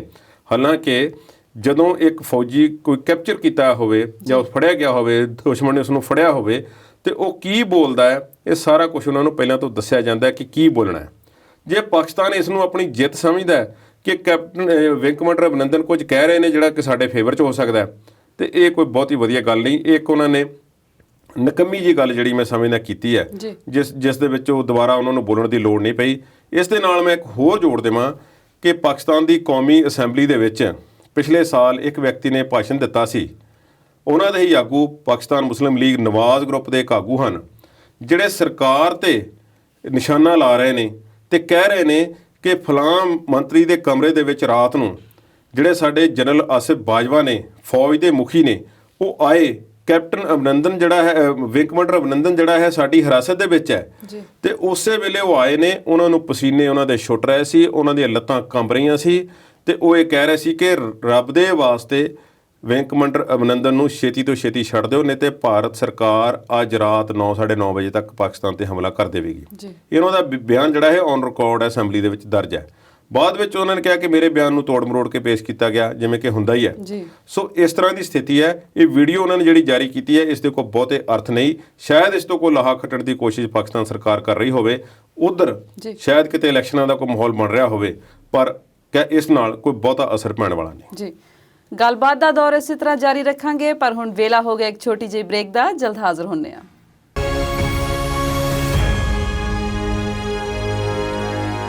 ਪ੍ਰੋਗਰਾਮ ਦੇ ਅਖੀਰਲੇ ਹਿੱਸੇ ਵਿੱਚ ਵਿਚਾਰ ਚਰਚਾ ਦੇਖ ਰਹੇ ਦਰਸ਼ਕਾਂ ਦਾ ਸਵਾਗਤ ਕਰਦੇ ਹਾਂ। ਕੁਲਦੀਪ ਜੀ, ਸਾਡੇ ਦਰਸ਼ਕਾਂ ਨੂੰ ਇਹ ਦੱਸੋ ਕਿ ਮੁੰਬਈ ਦੀ ਜਿਹੜੀ ਬੱਤੀ ਖੋਲ੍ਹਿਆ ਚੀਨ ਨੇ ਕੀਤੀ ਹੈ? ਮੁੰਬਈ ਦੀ ਬੱਤੀ ਕੋਈ ਇਸ ਵੇਲੇ ਨਹੀਂ ਖੋਲ੍ਹੇ, ਪਿਛਲੇ ਸਾਲ ਦੀ ਖਬਰ ਹੈ। ਵੈਸੇ ਪਿਛਲੇ ਸਾਲ ਦੀ ਖਬਰ ਜਿਹੜੀ ਹੈ ਉਸ ਦੇ ਵਿੱਚ ਅੱਧੀ ਕੋ ਮੁੰਬਈ ਸ਼ਹਿਰ ਦੀ ਬੱਤੀ ਜਿਹੜੀ ਸੀ ਕਾਫੀ ਲੰਬੇ ਸਮੇਂ ਲਈ ਗੁੱਲ ਹੋ ਗਈ ਸੀ। ਆਮ ਤੌਰ 'ਤੇ ਕਈ ਵਾਰੀ ਇਸ ਤਰ੍ਹਾਂ ਦੀਆਂ ਸੁਰਖੀਆਂ ਬਣਦੀਆਂ ਨੇ, ਖਾਸ ਤੌਰ 'ਤੇ ਗਰਮੀਆਂ ਨੂੰ, ਕਿ ਉੱਤਰੀ ਭਾਰਤ ਵਿੱਚ ਛਾਇਆ ਹਨੇਰਾ, ਹੋਰ ਕਈ ਜਗ੍ਹਾ 'ਤੇ ਵੀ ਇਸ ਤਰ੍ਹਾਂ ਹੋ ਜਾਂਦਾ। ਪਰ ਪਿਛਲੇ ਦਿਨਾਂ ਦੇ ਵਿੱਚ ਮੈਂ ਦੱਸ ਦੇਵਾਂ, ਥੋੜ੍ਹਾ ਜੋੜ ਦੇਵਾਂ ਕਿ ਅਮਰੀਕਾ ਦੇ ਸੂਬੇ ਟੈਕਸਸ ਦੇ ਵਿੱਚ ਇਸ ਤਰ੍ਹਾਂ ਦੇ ਜਿਹੜੇ ਸੀ ਸੀਨ ਦੇਖਣ ਨੂੰ ਮਿਲੇ ਨੇ। ਬਰਫੀਲੇ ਤੂਫਾਨ ਨੇ ਜ਼ਿੰਦਗੀ ਜਿਹੜੀ ਸੀ ਉਹ ਬਿਲਕੁਲ ਉਸ ਨੂੰ ਲੀਹੋਂ ਲਾਹ ਦਿੱਤਾ ਅਤੇ ਕਈ ਦਿਨ ਬੱਤੀ ਨਹੀਂ ਆਈ। ਬਹੁਤ ਸਾਰੀਆਂ ਮੌਤਾਂ ਵੀ ਹੋਈਆਂ ਅਤੇ ਬਹੁਤ ਸਾਲਾਂ ਬਾਅਦ ਕਹਿੰਦੇ ਇਸ ਤਰ੍ਹਾਂ ਦਾ ਭੈੜਾ ਮੌਸਮ ਉੱਥੇ ਵੇਖਣ ਨੂੰ ਮਿਲਿਆ। ਖੈਰ, ਅਮਰੀਕਾ ਦੀ ਗੱਲ ਸੀ। ਇੱਥੇ ਮੌਸਮ ਨਾਲ ਨਹੀਂ ਹੋਇਆ, ਕਹਿੰਦੇ ਗ੍ਰਿਡ ਫੇਲ ਕਈ ਹੋਰ ਕਾਰਨਾਂ ਕਰਕੇ ਵੀ ਹੋ ਜਾਂਦੇ ਨੇ। ਪਰ ਅੱਜ ਕੱਲ੍ਹ ਸਾਰਾ ਤਕਨੀਕ ਦਾ ਜ਼ਮਾਨਾ ਹੈ, ਜਿਸ ਦੀਆਂ ਤਕਨੀਕਾਂ ਅਸੀਂ ਦੱਸ ਨਹੀਂ ਸਕਦੇ, ਨਾ ਸਾਨੂੰ ਪਤਾ ਹੈ ਉਸ ਬਾਰੇ। ਪਰ ਇੱਕ ਅਮਰੀਕਾ ਦੀ ਇੱਕ ਸੰਸਥਾ ਹੈ ਜੋ ਇਸ ਤਰ੍ਹਾਂ ਦੁਨੀਆ ਭਰ ਦੇ ਵਿੱਚ ਇੰਟਰਨੈਟ ਕਿਹੜੇ ਦੇਸ਼ ਵਿੱਚ, ਸਾਈਬਰ ਅਟੈਕ ਕਿਹੜੇ ਦੇਸ਼ ਵਿੱਚ, ਕਿਸ ਤਰ੍ਹਾਂ ਕੌਣ ਕਰ ਰਿਹਾ ਹੈ, ਹੈਕਰਸ ਗਰੁੱਪ ਕਿੱਥੋਂ ਕੰਮ ਕਰਦੇ ਨੇ, ਸਾਰੀਆਂ ਚੀਜ਼ਾਂ 'ਤੇ ਨਜ਼ਰਸਾਨੀ ਕਰਦੀ ਹੈ। ਉਹਨਾਂ ਦੀ ਇੱਕ ਰਿਪੋਰਟ ਆਈ ਹੈ। ਉਸ ਰਿਪੋਰਟ ਦੇ ਮੁਤਾਬਕ ਜੋ ਬੱਤੀ ਗੁੱਲ ਹੋਈ ਸੀ ਮੁੰਬਈ ਸ਼ਹਿਰ ਦੀ ਪਿਛਲੇ ਸਾਲ, ਅੱਧੇ ਸ਼ਹਿਰ ਦੀ ਤਕਰੀਬਨ, ਉਸ ਵਿੱਚ ਕਹਿੰਦੇ ਚੀਨ ਦਾ ਇੱਕ ਸਾਈਬਰ ਜਿਹੜਾ ਹੈ ਕ੍ਰਾਈਮ ਗਰੁੱਪ ਹੈ, ਹੈਕਰਸ ਗਰੁੱਪ ਹੈ, ਜਿਸ ਨੂੰ ਸਟੇਟ ਦੀ ਬੈਕਿੰਗ ਹੋ ਸਕਦੀ ਹੈ। ਭਾਵ ਕਿ ਸਟੇਟ ਸਰਕਾਰ ਦੀ ਇੱਕ ਉਹਨਾਂ ਨੂੰ ਇੱਕ ਉਹਨਾਂ ਦੇ ਪਿੱਠ ਪਿੱਛੇ ਹੱਥ ਹੋ ਸਕਦਾ ਹੈ, ਜਿਨ੍ਹਾਂ ਨੇ ਅਜਿਹਾ ਕੰਮ ਕੀਤਾ ਕਿ ਉਹ ਬਿਜਲੀ ਜਿਹੜੀ ਜਾਂ ਗੁੱਲ ਹੋ ਗਈ। ਹੁਣ ਅਮਰੀਕਾ ਦੀ ਇੱਕ ਸੰਸਥਾ ਦੀ ਰਿਪੋਰਟ ਹੈ, ਅਤੇ ਜਦੋਂ ਮਹਾਰਾਸ਼ਟਰ ਦੇ ਬਿਜਲੀ ਮੰਤਰੀ ਨੂੰ ਪੁੱਛਿਆ ਗਿਆ, ਉਹਨਾਂ ਨੇ ਕਿਹਾ ਬਿਲਕੁਲ ਠੀਕ ਗੱਲ ਹੈ, ਅਸੀਂ ਵੀ ਆਪਣੀ ਜਾਂਚ ਕੀਤੀ ਹੈ ਅਤੇ ਸਾਡੀਆਂ ਸੰਸਥਾਵਾਂ ਨੇ ਵੀ ਜਾਂਚ ਪੂਰੀ ਕਰ ਰਹੀ ਹੈ। ਡਿਟੇਲ ਰਿਪੋਰਟ ਅਜੇ ਤੱਕ ਸਾਡੇ ਕੋਲ ਪਹੁੰਚੀ ਨਹੀਂ। ਅਤੇ ਅਮਰੀਕਨ ਸੰਸਥਾ ਦੀ ਸਟੱਡੀ ਤੋਂ ਬਿਨਾਂ ਹੀ ਅਸੀਂ ਇਹ ਗੱਲ ਕਹਿ ਸਕਦੇ ਹਾਂ ਕਿ ਜੋ ਇਨੀਸ਼ੀਅਲ ਰਿਪੋਰਟ ਹੈ, ਸ਼ੁਰੂਆਤੀ ਰਿਪੋਰਟ ਹੈ, ਉਸ ਮੁਤਾਬਕ ਚੀਨ ਦੇ ਹੈਕਰ ਗਰੁੱਪ ਵੱਲੋਂ, ਜਾਂ ਚੀਨ ਦਾ ਸ਼ਾਇਦ ਨਾਂ ਉਹਨਾਂ ਨੇ ਨਹੀਂ ਵਰਤਿਆ, ਕਿ ਕਿਸੇ ਹੈਕਰ ਗਰੁੱਪ ਵੱਲੋਂ ਇਹ ਸਾਡੇ ਸਿਸਟਮ ਨੂੰ ਹੈਕ ਕਰਕੇ ਜਿਹੜਾ ਹੈ ਉਹ ਇਸ ਤਰ੍ਹਾਂ ਦਾ ਕੰਮ ਕੀਤਾ ਗਿਆ। ਕੁਲਦੀਪ ਜੀ, ਚੀਨ ਦੀ ਗੱਲ ਕਰ ਰਹੇ ਹਾਂ, ਅਤੇ ਚੀਨ ਦਾ ਤੇ ਇਹ ਵੀ ਕਹਿਣਾ ਵੀ ਅਸੀਂ 10 ਕਰੋੜ ਲੋਕਾਂ ਨੂੰ ਗਰੀਬੀ ਚੋਂ ਬਾਹਰ ਕੱਢ ਲਿਆ। ਕੀ ਸੱਚ ਬੋਲ ਰਿਹਾ ਜਾਂ ਹਰ ਵਾਰ ਦੀ ਤਰ੍ਹਾਂ ਝੂਠ ਦੇ ਹੀ ਫਾਹੇ ਵੱਢ ਰਿਹਾ? ਇਹ ਕਹਿ ਨਹੀਂ ਸਕਦੇ। ਇਸ ਗੱਲ ਦੀ ਪ੍ਰੋੜਤਾ ਵੀ ਹੁੰਦੀ ਹੈ। ਜੋ ਵਿਸ਼ਵ ਬੈਂਕ ਹੈ ਉਹ ਇਹਨਾਂ ਆંકੜਿਆਂ 'ਤੇ ਥੋੜ੍ਹੀ ਨਜ਼ਰ ਰੱਖਦੀ ਹੈ। ਚੀਨ ਦੇ ਵਿੱਚ ਆਮ ਤੌਰ 'ਤੇ ਇਹ ਕਿਹਾ ਜਾਂਦਾ ਹੈ ਕਿ ਸਾਡੇ ਵੱਲੋਂ ਜੋ ਸਾਡੀ ਅਸੀਂ ਇੱਕ ਰੇਖਾ ਰੱਖੀ ਹੋਈ ਹੈ, BPL, ਜਿਸ ਨੂੰ ਭਾਰਤ ਦੇ ਵਿੱਚ ਕਹਿ ਦਿੰਦੇ ਹਾਂ ਬਿਲੋ ਪਾਵਰਟੀ ਲਾਈਨ, ਗਰੀਬੀ ਦੀ ਰੇਖਾ ਤੋਂ ਥੱਲੇ ਕਿੰਨੇ ਲੋਕ ਨੇ, ਉਹ ਇੱਕ ਤੈਅ ਕੀਤੀ ਜਾਂਦੀ ਇੱਕ ਹੱਦ ਹੁੰਦੀ ਹੈ ਡਾਲਰਾਂ ਦੇ ਵਿੱਚ, ਅਮਰੀਕਨ ਡਾਲਰਾਂ ਦੇ ਵਿੱਚ, ਕਿ ਇੰਨੀ ਆਮਦਨ ਤੋਂ ਘੱਟ ਵਾਲੇ ਜਿਹੜੇ ਲੋਕ ਨੇ, ਮਹੀਨਾਵਾਰ ਆਮਦਨ ਉਹਨਾਂ ਦੀ ਅਗਰ ਇਸ ਤੋਂ ਘੱਟ ਹੈ, ਅਤੇ ਉਹ ਫਿਰ ਬਿਲੋ ਪਾਵਰਟੀ ਲਾਈਨ ਹੋਣਗੇ, ਗਰੀਬੀ ਦੀ ਰੇਖਾ ਤੋਂ ਥੱਲੇ ਹੋਣਗੇ। ਚੀਨ ਦੇ ਕੁਝ ਆંકੜੇ ਨੇ, ਕਹਿੰਦੇ ਨੇ ਕਿ 1990 ਦੇ ਵਿੱਚ 75 ਕਰੋੜ ਲੋਕ ਉਹਨਾਂ ਦੇ ਜਿਹੜੇ ਸਨ ਉਹ ਗਰੀਬੀ ਦੀ ਰੇਖਾ ਤੋਂ ਥੱਲੇ ਸਨ। ਉਸ ਵੇਲੇ ਦੀ ਉਹ ਜਿਹੜੀ ਉਹਨਾਂ ਨੇ ਬੈਂਚ ਮਾਰਕ ਕੇ ਰੱਖਿਆ ਹੋਇਆ ਸੀ, ਉਸ ਹਿਸਾਬ ਨਾਲ। ਫਿਰ 2012 'ਚ ਸਿਰਫ 9 ਕਰੋੜ ਰਹਿ ਗਿਆ। 2016 ਤੱਕ ਕਹਿੰਦੇ ਨੇ ਕਿ ਸਿਰਫ 72 ਲੱਖ ਲੋਕ ਸਾਡੇ ਕੋਲ ਜਿਹੜੇ ਨੇ ਉਹ ਗਰੀਬੀ ਦੀ ਰੇਖਾ ਤੋਂ ਥੱਲੇ ਨੇ। ਅਤੇ ਕੁੱਲ ਆਬਾਦੀ ਦਾ ਸਿਰਫ 0.5% ਜਿਹੜਾ ਹੈ ਚੀਨ ਦਾ, ਚੀਨ ਸਰਕਾਰ ਦੇ ਆਪਣਿਆਂ ਅੰਕੜਿਆਂ ਦੇ ਮੁਤਾਬਕ, ਉੱਥੇ ਦੇ ਰਾਸ਼ਟਰਪਤੀ ਹਨ ਜੀ ਜਿਨਪਿੰਗ, ਉਹਨਾਂ ਦੇ ਅੰਕੜਿਆਂ ਦੇ ਮੁਤਾਬਕ ਸਿਰਫ 0.5% ਆਬਾਦੀ ਜਿਹੜੀ ਹੈ ਗਰੀਬੀ ਦੀ ਰੇਖਾ ਤੋਂ ਥੱਲੇ ਰਹਿ ਰਹੀ ਹੈ। ਜਦੋਂ ਵਿਸ਼ਵ ਬੈਂਕ ਵੱਲੋਂ ਆਏ ਗਏ ਅੰਕੜਿਆਂ ਨਾਲ ਇਸ ਨੂੰ ਕੰਪੈਰੀਜ਼ਨ ਕੀਤਾ ਗਿਆ, ਅਤੇ ਉਹਨਾਂ ਨੇ ਕਿਹਾ ਕਿ ਅਸੀਂ ਕੁਝ ਸਾਲ ਪਹਿਲਾਂ ਤੱਕ ਇਹਨਾਂ ਦੇ ਅੰਕੜੇ 2016 ਤੱਕ ਸਾਡੇ ਕੋਲ ਹਨ, ਉਦੋਂ ਦੀ ਅਸੀਂ ਗੱਲ ਕਰ ਸਕਦੇ ਹਾਂ, ਪਰ ਇਸ ਵੇਲੇ ਤਾਜ਼ਾ ਅੰਕੜੇ ਸਾਡੇ ਕੋਲ ਨਹੀਂ, ਇਹ ਚੀਨ ਸਰਕਾਰ ਦੇ ਕੋਲ ਹੋ ਸਕਦੇ ਨੇ। ਹੁਣ 2016 ਦੇ ਅੰਕੜਿਆਂ ਨੂੰ ਵੀ ਅਗਰ ਵੇਖਿਆ ਜਾਵੇ ਤਾਂ ਉਸ ਮੁਤਾਬਕ ਵਿਸ਼ਵ ਬੈਂਕ ਨੇ ਗੱਲ ਮੰਨੀ ਹੈ ਕਿ ਉੱਥੇ ਜਿਹੜਾ ਚੀਨ ਦੇ ਵਿੱਚ ਲੋਕ ਜਿਹੜੇ ਨੇ ਉਹ ਗਰੀਬੀ ਦੀ ਰੇਖਾ ਤੋਂ ਉੱਪਰ ਨਿਕਲੇ ਨੇ। ਇਸ ਦਾ ਕਾਰਨ ਉਹਨਾਂ ਨੇ ਇਹ ਦੱਸਿਆ ਕਿ ਪੇਂਡੂ ਖੇਤਰਾਂ ਦੇ ਵਿੱਚ ਖਾਸ ਤੌਰ 'ਤੇ ਲੋਕਾਂ ਦਾ ਜੀਵਨ ਪੱਧਰ ਉੱਚਾ ਚੱਕਣ ਲਈ ਲੋਕਾਂ ਨੂੰ ਛੋਟੇ ਪਿੰਡਾਂ ਦੇ ਵਿੱਚੋਂ ਉਠਾਲ ਕੇ ਉਹਨਾਂ ਨੂੰ ਅਪਾਰਟਮੈਂਟ ਬਿਲਡਿੰਗਸ ਬਣਾ ਕੇ ਜਾਂ ਸ਼ਹਿਰਾਂ ਦੇ ਨਜ਼ਦੀਕ ਜਾਂ ਸ਼ਹਿਰਾਂ ਦੇ ਵਿੱਚ ਲਿਆਂਦਾ ਗਿਆ ਤੇ ਜਾਂ ਵੱਡੇ ਪਿੰਡ ਵਸਾਏ ਗਏ ਪੁਰਾਣੇ ਪਿੰਡਾਂ ਨੂੰ ਖਤਮ ਕਰਕੇ, ਜਿਸ ਦੇ ਵਿੱਚ ਉਹਨਾਂ ਨੂੰ ਇੱਕ ਵਧੀਆ ਜੀਵਨ ਸਤਰ ਜਿਹੜਾ ਸੀ ਉਹ ਦਿੱਤਾ ਗਿਆ, ਜਿੱਥੇ ਉਹਨਾਂ ਨੂੰ ਬਿਜਲੀ, ਪਾਣੀ ਤੇ ਸਿਹਤ ਸੇਵਾਵਾਂ ਜਿਹੜੀਆਂ ਤੇ ਇਨਫੋਰਮੇਸ਼ਨ ਸੈਂਟਰ ਵਗੈਰਾ ਜਿਹੜੇ ਸੀ ਬਣਾ ਕੇ ਦਿੱਤੇ ਗਏ, ਜਿਸ ਦੇ ਤਹਿਤ ਇਹ ਪਿਛਲੇ 30 ਕੁ ਸਾਲਾਂ ਦੇ ਵਿੱਚ ਵਿਸ਼ਵ ਬੈਂਕ ਦਾ ਕਹਿਣਾ ਹੈ ਕਿ ਚੀਨ ਦੇ ਵਿੱਚ ਰਿਮਾਰਕੇਬਲ ਬਹੁਤ ਜ਼ਿਆਦਾ ਵੱਡਾ ਕੰਮ ਹੋਇਆ, ਜਿਸ ਦੇ ਨਾਲ ਉੱਥੇ ਗਰੀਬਾਂ ਦੀ ਗਿਣਤੀ ਜਿਹੜੀ ਹੈ ਉਹ ਘਟੀ ਹੈ। ਪਰ ਅੰਕੜੇ ਇੰਨੇ ਸਹੀ ਹੋਣਗੇ ਜਿੰਨਾ ਕਿ ਉੱਥੇ ਰਾਸ਼ਟਰਪਤੀ ਕਹਿ ਰਹੇ ਨੇ, ਇਸ ਗੱਲ ਤੇ ਉਹਨਾਂ ਨੇ ਮੋਹਰ ਨਹੀਂ ਲਾਈ। ਸੋ ਵਿਸ਼ਵ ਬੈਂਕ ਦੀ ਜਿਹੜੀ ਗੱਲ ਹੈ ਉਸ ਮੁਤਾਬਕ ਵਿਸ਼ਵ ਬੈਂਕ ਕਹਿੰਦੀ ਹੈ ਕਿ 5.5 ਅਮਰੀਕਨ ਡਾਲਰ ਜੇ ਕਿਸੇ ਦੀ ਆਮਦਨ ਹੈ ਰੋਜ਼ ਦੀ, ਤੇ ਉਹ ਇਹਦਾ ਮੰਨ ਲਓ ਗਰੀਬੀ ਦੀ ਰੇਖਾ ਤੋਂ ਠੀਕ ਠਾਕ ਰਹਿ ਰਿਹਾ, ਉੱਪਰ ਉਸਨੂੰ ਅਸੀਂ ਗਿਣ ਸਕਦੇ ਹਾਂ, ਉਸ ਕੋਲ ਆਪਣੇ ਰੋਟੀ ਪਾਣੀ ਦਾ ਜੁਗਾੜ ਹੈ, ਸਿਰ ਢੱਕਣ ਲਈ ਛੱਤ ਹੈ। ਪਰ ਚੀਨ ਨੇ ਜਿਹੜਾ ਰੱਖਿਆ ਹੋਇਆ ਉਸ ਮੁਤਾਬਕ $2.30 ਨੇ। ਸੋ ਉਹ ਅਗਰ ਉਹ ਬੈਂਚਮਾਰਕ ਉੱਪਰ ਲੈ ਆਉਂਦੇ ਨੇ ਤੇ ਕੀ ਫਿਰ ਵੀ ਗਰੀਬਾਂ ਦੀ ਗਿਣਤੀ ਇੰਨੀ ਹੋਵੇਗੀ ਜਾਂ ਇਸ ਤੋਂ ਵਧੇਗੀ, ਇਹ ਚੀਨ ਜਾਣਦਾ ਹੈ। ਪਰ ਹਾਲ ਦੀ ਘੜੀ ਆંકੜੇ ਜਿਹੜੇ ਉਹਨਾਂ ਨੇ ਜਾਰੀ ਕੀਤੇ ਨੇ ਇਹ ਪੂਰਨ ਤੌਰ ਤੇ ਸਹੀ ਨਹੀਂ, ਪਰ ਕਾਫੀ ਹੱਦ ਤੱਕ ਸਹੀ ਜਿਹੜੇ ਹਨ ਵਿਸ਼ਵ ਬੈਂਕ ਦੇ ਮੁਤਾਬਕ ਇਹ ਹੋ ਸਕਦੇ ਨੇ। ਹੁਣ ਜੇ ਭਾਰਤ ਦੀ ਗੱਲ ਕਰੀਏ ਤੇ ਭਾਰਤ ਦੇ ਵਿੱਚ ਸਥਿਤੀ ਵੀ ਕੋਈ ਬਹੁਤੀ ਵਧੀਆ ਨਹੀਂ। ਭਾਰਤ ਦੇ ਵਿੱਚ ਬਹੁਤ ਵੱਡੀ ਆਬਾਦੀ ਅਜੇ ਵੀ ਜਿਹੜੀ ਹੈ ਉਹ ਗਰੀਬੀ ਦੀ ਰੇਖਾ ਤੋਂ ਥੱਲੇ ਹੈ, ਤੇ ਸਰਕਾਰਾਂ ਕਿਸ ਤਰ੍ਹਾਂ ਦੇ ਆંકੜੇ ਜਾਰੀ ਕਰਦੀਆਂ ਨੇ ਇਸ ਬਾਰੇ ਨਵਜੋਤ ਸਿੰਘ ਸਿੱਧੂ ਕੋਲ ਕੁਝ ਦਿਨ ਪਹਿਲਾਂ ਬੋਲੇ ਨੇ। ਉਹਨਾਂ ਨੇ ਕਿਹਾ ਕਿ ਸਰਕਾਰ ਨੇ ਜਿਹੜੇ ਆંકੜੇ ਜਾਰੀ ਕੀਤੇ ਨੇ ਜਿਸ ਮੁਤਾਬਕ ਬਹੁਤ ਥੋੜੀ ਗਿਣਤੀ ਜਿਹੜੀ ਹੈ ਗਰੀਬੀ ਦੀ ਰੇਖਾ ਤੋਂ ਥੱਲੇ ਹੈ, ਝੂਠੇ ਨੇ, ਔਰ ਆਪਣੇ ਹੀ ਲੋਕ ਜਿਹੜੇ ਨੇ ਉਹ ਕਿੰਤੂ ਪ੍ਰੰਤੂ ਕਰ ਰਹੇ ਨੇ ਸਰਕਾਰ ਤੇ। ਤੇ ਚੀਨ ਦੇ ਵਿੱਚ ਕਿੰਤੂ ਪ੍ਰੰਤੂ ਕਰਨ ਦੀ ਇਜਾਜ਼ਤ ਬਹੁਤੀ ਹੁੰਦੀ ਨਹੀਂ, ਤੇ ਉੱਥੇ ਤੇ ਦੱਬ ਲਿਆ ਜਾਂਦਾ ਬੰਦੇ ਨੂੰ। ਤੁਹਾਨੂੰ ਯਾਦ ਹੋਵੇਗਾ ਕਿ ਜਦੋਂ ਕਰੋਨਾ ਦਾ ਸਟ੍ਰੇਨ ਦੁਨੀਆ ਦੇ ਵਿੱਚ ਆਇਆ ਤੇ ਜਿਹੜਾ ਇੱਕ ਵਿਸਲ ਬਲੋਅਰ ਡਾਕਟਰ ਸੀ ਜਿਹਨੇ ਇਹ ਗੱਲ ਕੀਤੀ ਕਿ ਇਸ ਤਰ੍ਹਾਂ ਦਾ ਕੋਈ ਨਵੀਂ ਬਿਮਾਰੀ ਜਾਂ ਵਾਇਰਸ ਹੋ ਸਕਦਾ ਜਿਹੜਾ ਦੁਨੀਆ ਨੂੰ ਤਹਿਸ ਨਹਿਸ ਕਰੇਗਾ, ਬਹੁਤ ਥੋੜੀ ਉਮਰ ਦਾ ਡਾਕਟਰ ਸੀ, ਉਸ ਨੂੰ ਥਾਣੇ ਦੇ ਵਿੱਚ ਬੁਲਾ ਕੇ ਚੀਨ ਦੇ ਵਿੱਚ ਉਸ ਨੂੰ ਬੇਇੱਜ਼ਤ ਕੀਤਾ ਗਿਆ ਤੇ ਡਰਾਇਆ ਧਮਕਾਇਆ ਗਿਆ ਕਿ ਤੂੰ ਆਪਣਾ ਮੂੰਹ ਬੰਦ ਰੱਖ। ਸੋ ਉੱਥੇ ਇਸ ਤਰ੍ਹਾਂ ਵੀ ਹੋ ਜਾਂਦਾ। ਪਰ ਭਾਰਤ ਵਿੱਚ ਅਜੇ ਕਈ ਵਿਚਾਰਾਂ ਦੀ ਆਜ਼ਾਦੀ ਹੈ, ਪ੍ਰਗਟਾਵੇ ਦੀ ਆਜ਼ਾਦੀ ਹੈ, ਜਿਸ ਦਾ ਜਿਹਦੀ ਗੱਲ ਨਵਜੋਤ ਸਿੰਘ ਸਿੱਧੂ ਹੋਣਾ ਨੇ ਕੀਤੀ ਹੈ। ਸਰਕਾਰ ਤੇ ਉਹਨਾਂ ਨੇ ਕੋਈ ਬਹੁਤ ਜ਼ਿਆਦਾ ਅੰਕੜੇ ਤਾਂ ਨਹੀਂ ਜਾਰੀ ਕੀਤੇ, ਉਹਨਾਂ ਨੇ ਇੰਨੀ ਕੁ ਗੱਲ ਜ਼ਰੂਰ ਆਖੀ ਹੈ ਕਿ ਸਰਕਾਰ ਆਪਣੇ ਹਿਸਾਬ ਨਾਲ ਗਰੀਬੀ ਦੀ ਰੇਖਾ ਜਿਹੜੀ ਹੈ ਉਹ ਬਣਾ ਲੈਂਦੀ ਹੈ ਤੇ ਫਿਰ ਉਸ ਹਿਸਾਬ ਨਾਲ ਗਰੀਬਾਂ ਦੀ ਗਿਣਤੀ ਕਰਦੀ ਹੈ, ਜਿਹੜੀ ਕਿ ਸਹੀ ਨਹੀਂ ਹੈ। ਜੀ ਕੁਲਦੀਪ ਜੀ, ਚੀਨ ਤੋਂ ਬਾਅਦ ਹੁਣ ਭਾਰਤ ਵੱਲ ਨੂੰ ਮੁੜਦੇ ਆ, ਕਹਿੰਦੇ ਨੇ ਕਿ ਫੌਜ ਦੀ ਭਰਤੀ ਦਾ ਜਿਹੜਾ ਪੇਪਰ ਆ ਉਹ ਲੀਕ ਹੋ ਗਿਆ, ਕਿੰਨਾ ਕੁ ਸੱਚ ਹੈ ਇਸ ਖਬਰ 'ਚ? ਬਾਰਾਮਤੀ ਪੂਨਾ ਦੀ ਇਹ ਗੱਲ ਹੈ ਜੀ। ਪੂਨੇ ਦੇ ਵਿੱਚ ਫੌਜੀਆਂ ਦੇ ਵੱਡੇ ਸੰਸਥਾਨ ਨੇ। ਇੱਥੋਂ ਤੱਕ ਆਖਿਆ ਜਾਂਦਾ ਹੈ ਕਿ ਫੌਜ ਦੇ ਵਿੱਚੋਂ ਜਦੋਂ ਨੌਕਰੀ ਤੋਂ ਵਿਅਕਤੀ ਕੋਲ ਰਿਟਾਇਰ ਹੁੰਦਾ ਤਾਂ ਉਸ ਦਾ ਸਾਰਾ ਹਿਸਾਬ ਕਿਤਾਬ ਜਿਹੜਾ ਪੂਨੇ ਹੁੰਦਾ ਜੀ। ਪੂਨੇ ਦੇ ਵਿੱਚ ਇਹ ਪੇਪਰ ਹੋਣਾ ਸੀ, ਇਹ ਜਨਰਲ ਡਿਊਟੀ ਵਾਸਤੇ ਸਿਪਾਹੀ ਭਰਤੀ ਕਰਨੇ ਸਨ, ਔਰ ਇਸ ਵਿੱਚ 2021 ਦਾ ਪੇਪਰ ਜਿਹੜਾ ਸੀ ਉਹ ਲੀਕ ਆਊਟ ਹੋ ਗਿਆ। 2-3 ਵਿਅਕਤੀਆਂ ਨੂੰ ਗ੍ਰਿਫਤਾਰ ਕੀਤਾ ਗਿਆ, 3 ਵਿਅਕਤੀਆਂ ਨੂੰ, ਔਰ ਉਹਨਾਂ ਨੂੰ ਹਿਰਾਸਤ ਦੇ ਵਿੱਚ ਲਿਆ ਗਿਆ ਤੇ ਪੁੱਛਗਿੱਛ ਜਿਹੜੀ ਆ ਉਹ ਚੱਲ ਰਹੀ ਹੈ। ਇਹ ਬੜੀ ਹੈਰਾਨੀਜਨਕ ਗੱਲ ਹੈ ਕਿ ਪੇਪਰ ਲੀਕ ਜਿਹੜਾ ਹੋਇਆ ਉਸ ਦੀ ਯੋਗਤਾ ਸਿਰਫ ਮੈਟ੍ਰਿਕ ਪਾਸ ਹੈ ਜੀ।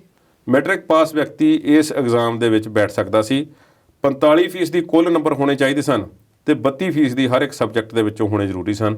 ਸੋ ਬਹੁਤ ਹੀ ਬੇਸਿਕ ਤੋਂ ਬੇਸਿਕ ਜਿਹੜੀ ਹੈ ਯੋਗਤਾ ਜਿਹੜੀ ਹੈ ਰੱਖੀ ਗਈ ਸੀ, ਤੇ ਇਸ ਲਈ ਵੀ ਇਸ ਦੇ ਵੀ ਪੇਪਰ ਲੀਕ ਆਊਟ ਹੋ ਰਹੇ ਨੇ, ਉਹ ਵੀ ਫੌਜ ਦੇ। ਪੇਪਰ ਲੀਕ ਹੋਣੇ ਤੇ ਨਕਲ ਹੋਣੀ, ਇਸ ਨੂੰ ਦੁਨੀਆ ਦੇ ਵਿੱਚ ਅਸੀਂ ਚੀਟਿੰਗ ਵੀ ਕਹਿ ਦਿੰਦੇ ਹਾਂ ਐਗਜ਼ਾਮ ਦੇ ਵਿੱਚ, ਪਲੈਜਰਿਜ਼ਮ ਵੀ ਆਖਿਆ ਜਾਂਦਾ ਦੁਨੀਆ ਦੇ ਵਿੱਚ। ਪਾਕਿਸਤਾਨ ਦੇ ਵਿੱਚ ਕਹਿੰਦੇ ਨੇ ਬੂਟੀ ਲਾਉਂਦੇ ਨੇ, ਉਹ ਲਫ਼ਜ਼ ਉਹਨਾਂ ਨੇ ਰੱਖਿਆ ਹੋਇਆ। ਕੋਈ ਸਾਲ ਪਹਿਲਾਂ ਬਿਹਾਰ ਦੇ ਇੱਕ ਪ੍ਰੀਖਿਆ ਕੇਂਦਰ ਦੀਆਂ ਫੋਟੋਆਂ ਸਾਹਮਣੇ ਆਈਆਂ ਸਨ, ਦੂਜੀ ਤੀਜੀ ਮੰਜ਼ਿਲ ਤੇ ਜਿਹੜੀਆਂ ਵੋਟਾਂ ਪੈ ਰਹੀਆਂ ਸਨ, ਪ੍ਰੀਖਿਆਵਾਂ ਹੋ ਰਹੀਆਂ ਸਨ, ਐਗਜ਼ਾਮ ਹੋ ਰਿਹਾ ਸੀ, ਤੇ ਸਾਰੀਆਂ ਖਿੜਕੀਆਂ ਨਾਲ 10-10 15-15 ਬੰਦੇ ਚੁੰਬੜੇ ਹੋਏ ਸਨ, ਤੇ ਜਿਹੜੇ ਉਹ ਅੰਦਰ ਪਰਚੀਆਂ ਦੇ ਰਹੇ ਸੀ। ਸਿਸਟਮ ਚੱਲ ਹੀ ਇਸ ਤਰ੍ਹਾਂ ਦਾ ਪਿਆ। ਔਰ ਫੌਜ ਦੇ ਭਰਤੀ ਵਾਸਤੇ ਇਸ ਤਰ੍ਹਾਂ ਪੇਪਰਾਂ ਦਾ ਲੀਕ ਹੋਣਾ ਬਹੁਤ ਵੱਡੀ ਸੀਰੀਅਸ ਗੱਲ ਹੈ। ਜੇ ਅਸੀਂ ਫੌਜ ਦੇ ਪੇਪਰ ਹੀ ਨਹੀਂ ਅਸੀਂ ਸਹੀ ਤਰੀਕੇ ਨਾਲ ਕਰਵਾ ਸਕਦੇ ਤੇ ਫਿਰ ਸਾਨੂੰ ਆਪਣੇ ਅੰਦਰ ਝਾਤ ਮਾਰਨ ਦੀ ਲੋੜ ਹੈ। ਦੱਸਿਆ ਗਿਆ ਕਿ 3 ਵਿਅਕਤੀ ਜਿਹੜੇ ਫੜੇ ਨੇ ਉਹਨਾਂ ਨੇ ਹਰ ਇੱਕ ਵਿਅਕਤੀ ਕੋਲੋਂ ਇਕੱਲੇ ਪੇਪਰ ਦਾ ਹੀ ਨਹੀਂ, ਉਹਨਾਂ ਨੇ ਪੂਰੀ ਭਰਤੀ ਅਖੀਰ ਤੱਕ ਕਰਵਾਉਣ ਦਾ 3 ਤੋਂ 4 ਲੱਖ ਰੁਪਏ ਦਾ ਜਿਹੜਾ ਸੀ ਵਾਅਦਾ ਸੀ ਉਹ ਲਿਆ ਹੋਇਆ ਸੀ ਕਿ 3 ਤੋਂ 4 ਲੱਖ ਰੁਪਇਆ ਲੱਗੇਗਾ ਤੇ ਤੁਸੀਂ ਫੌਜ ਵਿੱਚ ਭਰਤੀ ਹੋ ਜਾਓਗੇ। ਹੁਣ ਇੱਥੇ ਇਹ ਯੋਗਤਾ ਜਿਹੜੀ ਮੈਂ ਦੱਸੀ ਹੈ ਕਿ ਘੱਟ ਤੋਂ ਘੱਟ ਨੰਬਰ ਨੇ ਕਿ ਇੰਨੇ ਨੰਬਰ ਹੋਣੇ ਜ਼ਰੂਰੀ ਨੇ, ਬਾਕੀ ਸਰੀਰਕ ਯੋਗਤਾ ਤਾਂ ਹੁੰਦੀ ਹੈ। ਜੇ ਇਸ ਤੋਂ ਉੱਪਰ ਤੁਹਾਡੇ ਕੋਲ ਯੋਗਤਾ ਹੈ, ਭਾਵ ਤੁਸੀਂ 12ਵੀਂ ਕੀਤੀ ਹੋਈ ਹੈ, ਤੇ ਫਿਰ ਤੁਸੀਂ 10ਵੀਂ ਕੀਤੀ, ਨੈਚੁਰਲੀ 10ਵੀਂ ਕਰਕੇ 12ਵੀਂ ਕੀਤੀ ਹੋਊ, ਫਿਰ ਉਹ ਜਿਹੜੀ ਨੰਬਰਾਂ ਦੀ ਯੋਗਤਾ ਜਿਹੜੀ ਆ ਉਹ ਉੱਥੇ ਵੀ ਖਤਮ ਕਰ ਦਿੱਤੀ ਜਾਂਦੀ ਹੈ ਕਿ ਇੱਥੇ ਭਾਵੇਂ ਹੁਣ ਤੁਹਾਡੇ 40% ਹੀ ਹੋਣ, ਫਿਰ 45 ਵੀ ਨਹੀਂ ਜ਼ਰੂਰੀ। ਇਸ ਤਰ੍ਹਾਂ ਦੇ ਆਪਣੇ ਜਿਹੜੇ ਨੇ ਫੌਜ ਦੇ ਸਿਸਟਮ ਹੁੰਦੇ ਨੇ।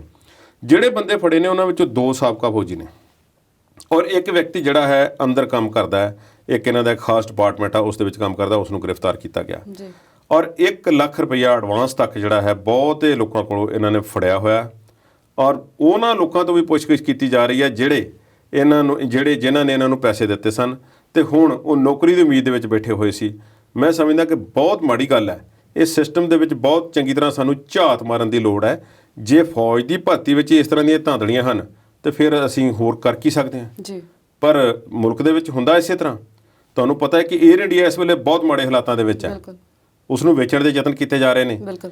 ਤੇ ਪਿੱਛੇ ਜਿਹੇ ਖਬਰ ਆਈ ਸੀ ਕਿ 에ਅਰ ਇੰਡੀਆ ਦੇ ਕਈ ਪਾਇਲਟ ਜਿਹੜੇ ਵਿਦੇਸ਼ਾਂ ਨੂੰ ਜਹਾਜ਼ ਉਡਾ ਕੇ ਲੈ ਕੇ ਜਾਂਦੇ ਸਨ ਔਰ ਇੰਟਰਨੈਸ਼ਨਲ ਫਲਾਈਟਾਂ ਉਡਾਉਂਦੇ ਸਨ, ਉਹਨਾਂ ਦੇ ਜਿਹੜੇ ਸਰਟੀਫਿਕੇਟ ਤੇ ਉਹਨਾਂ ਦੇ ਟ੍ਰੇਨਿੰਗ ਜਿਹੜੇ ਹੋਰ ਸਾਰੀਆਂ ਚੀਜ਼ਾਂ ਤੇ ਉਹ ਨਕਲੀ ਸਨ। ਜੀ। ਕਈ ਨਕਲੀ ਡਾਕਟਰ ਵੀ ਫੜੇ ਜਾਂਦੇ ਨੇ ਇੱਥੇ, ਨਕਲੀ ਜਾਲੀ ਡਿਗਰੀਆਂ ਦੇ ਨਾਲ ਕਈ ਵਿਅਕਤੀ ਸਤਾਮ ਔਰ ਨੌਕਰੀਆਂ ਕਰ ਜਾਂਦੇ ਨੇ। ਜੀ। ਇੱਥੇ ਤੇ ਬਹੁਤ ਸਾਰੇ ਵੱਡੇ ਵੱਡੇ ਲੋਕਾਂ ਦੇ ਬਰਥ ਸਰਟੀਫਿਕੇਟ ਤੇ ਉਹਨਾਂ ਦੀਆਂ ਡਿਗਰੀਆਂ ਬਾਰੇ ਨਹੀਂ ਪਤਾ। ਜੀ। ਨਾਮ ਹੁਣ ਕੀ ਲੈਣੇ ਆ। ਕੁਲਦੀਪ ਜੀ, ਇਹ ਮੋਦੀ ਜੀ ਦੇ ਅੱਛੇ ਦਿਨ ਨੇ। ਜੀ, ਇਹ ਅੱਛੇ ਦਿਨਾਂ ਦੇ ਨਤੀਜੇ ਨੇ ਪਰ ਇਹ ਅੱਛੇ ਦਿਨਾਂ ਦੀ ਨਿਸ਼ਾਨੀਆਂ ਨਹੀਂ। ਜੀ। ਸੋ ਇਸ ਗੱਲ ਵੱਲ ਤੋਂ ਮੋੜਾ ਛੇਤੀ ਕੱਟ ਲਈਏ। ਫੌਜ ਦੇ ਵਿੱਚੋਂ ਇਸ ਤਰ੍ਹਾਂ ਪੇਪਰਾਂ ਦਾ ਲੀਕ ਹੋਣਾ, ਭਾਵੇਂ ਕਿ ਜਨਰਲ ਡਿਊਟੀ ਦੇ ਸਿਪਾਹੀਆਂ ਦੀ ਹੀ ਜਿਹੜੀ ਭਰਤੀ ਸੀ, ਬਹੁਤ ਮਾੜੀ ਗੱਲ ਹੈ। ਕੁਲਦੀਪ ਜੀ, ਤੁਸੀਂ ਸਾਰੇ ਮੁੱਦਿਆਂ ਤੇ ਬੜੇ ਸੋਹਣੇ ਤਰੀਕੇ ਨਾਲ ਵਿਚਾਰ ਸਾਡੇ ਦਰਸ਼ਕਾਂ ਦੇ ਨਾਲ ਸਾਂਝੇ ਕੀਤੇ ਨੇ। ਸਟੂਡੀਓ 'ਚ ਆਉਣ ਲਈ ਤੁਹਾਡਾ ਬਹੁਤ-ਬਹੁਤ ਸ਼ੁਕਰੀਆ। Thank you. ਉਮੀਦ ਹੈ ਕਿ ਸਾਡੇ ਦਰਸ਼ਕਾਂ ਨੂੰ ਸਾਡਾ ਅੱਜ ਦਾ ਇਹ ਪ੍ਰੋਗਰਾਮ ਬਹੁਤ ਪਸੰਦ ਆਇਆ ਹੋਵੇਗਾ। ਅਗਲੀ ਵਾਰ ਨਵੇਂ ਮੁੱਦਿਆਂ ਤੇ ਨਵੀਂ ਗੱਲਬਾਤ ਲੈ ਕੇ ਜਲਦ ਹਾਜ਼ਰ ਹੋਵਾਂਗੇ। ਤਦ ਤੱਕ ਲਈ ਸਾਨੂੰ ਦਿਓ ਇਜਾਜ਼ਤ। ਸਤਿ ਸ਼੍ਰੀ ਅਕਾਲ।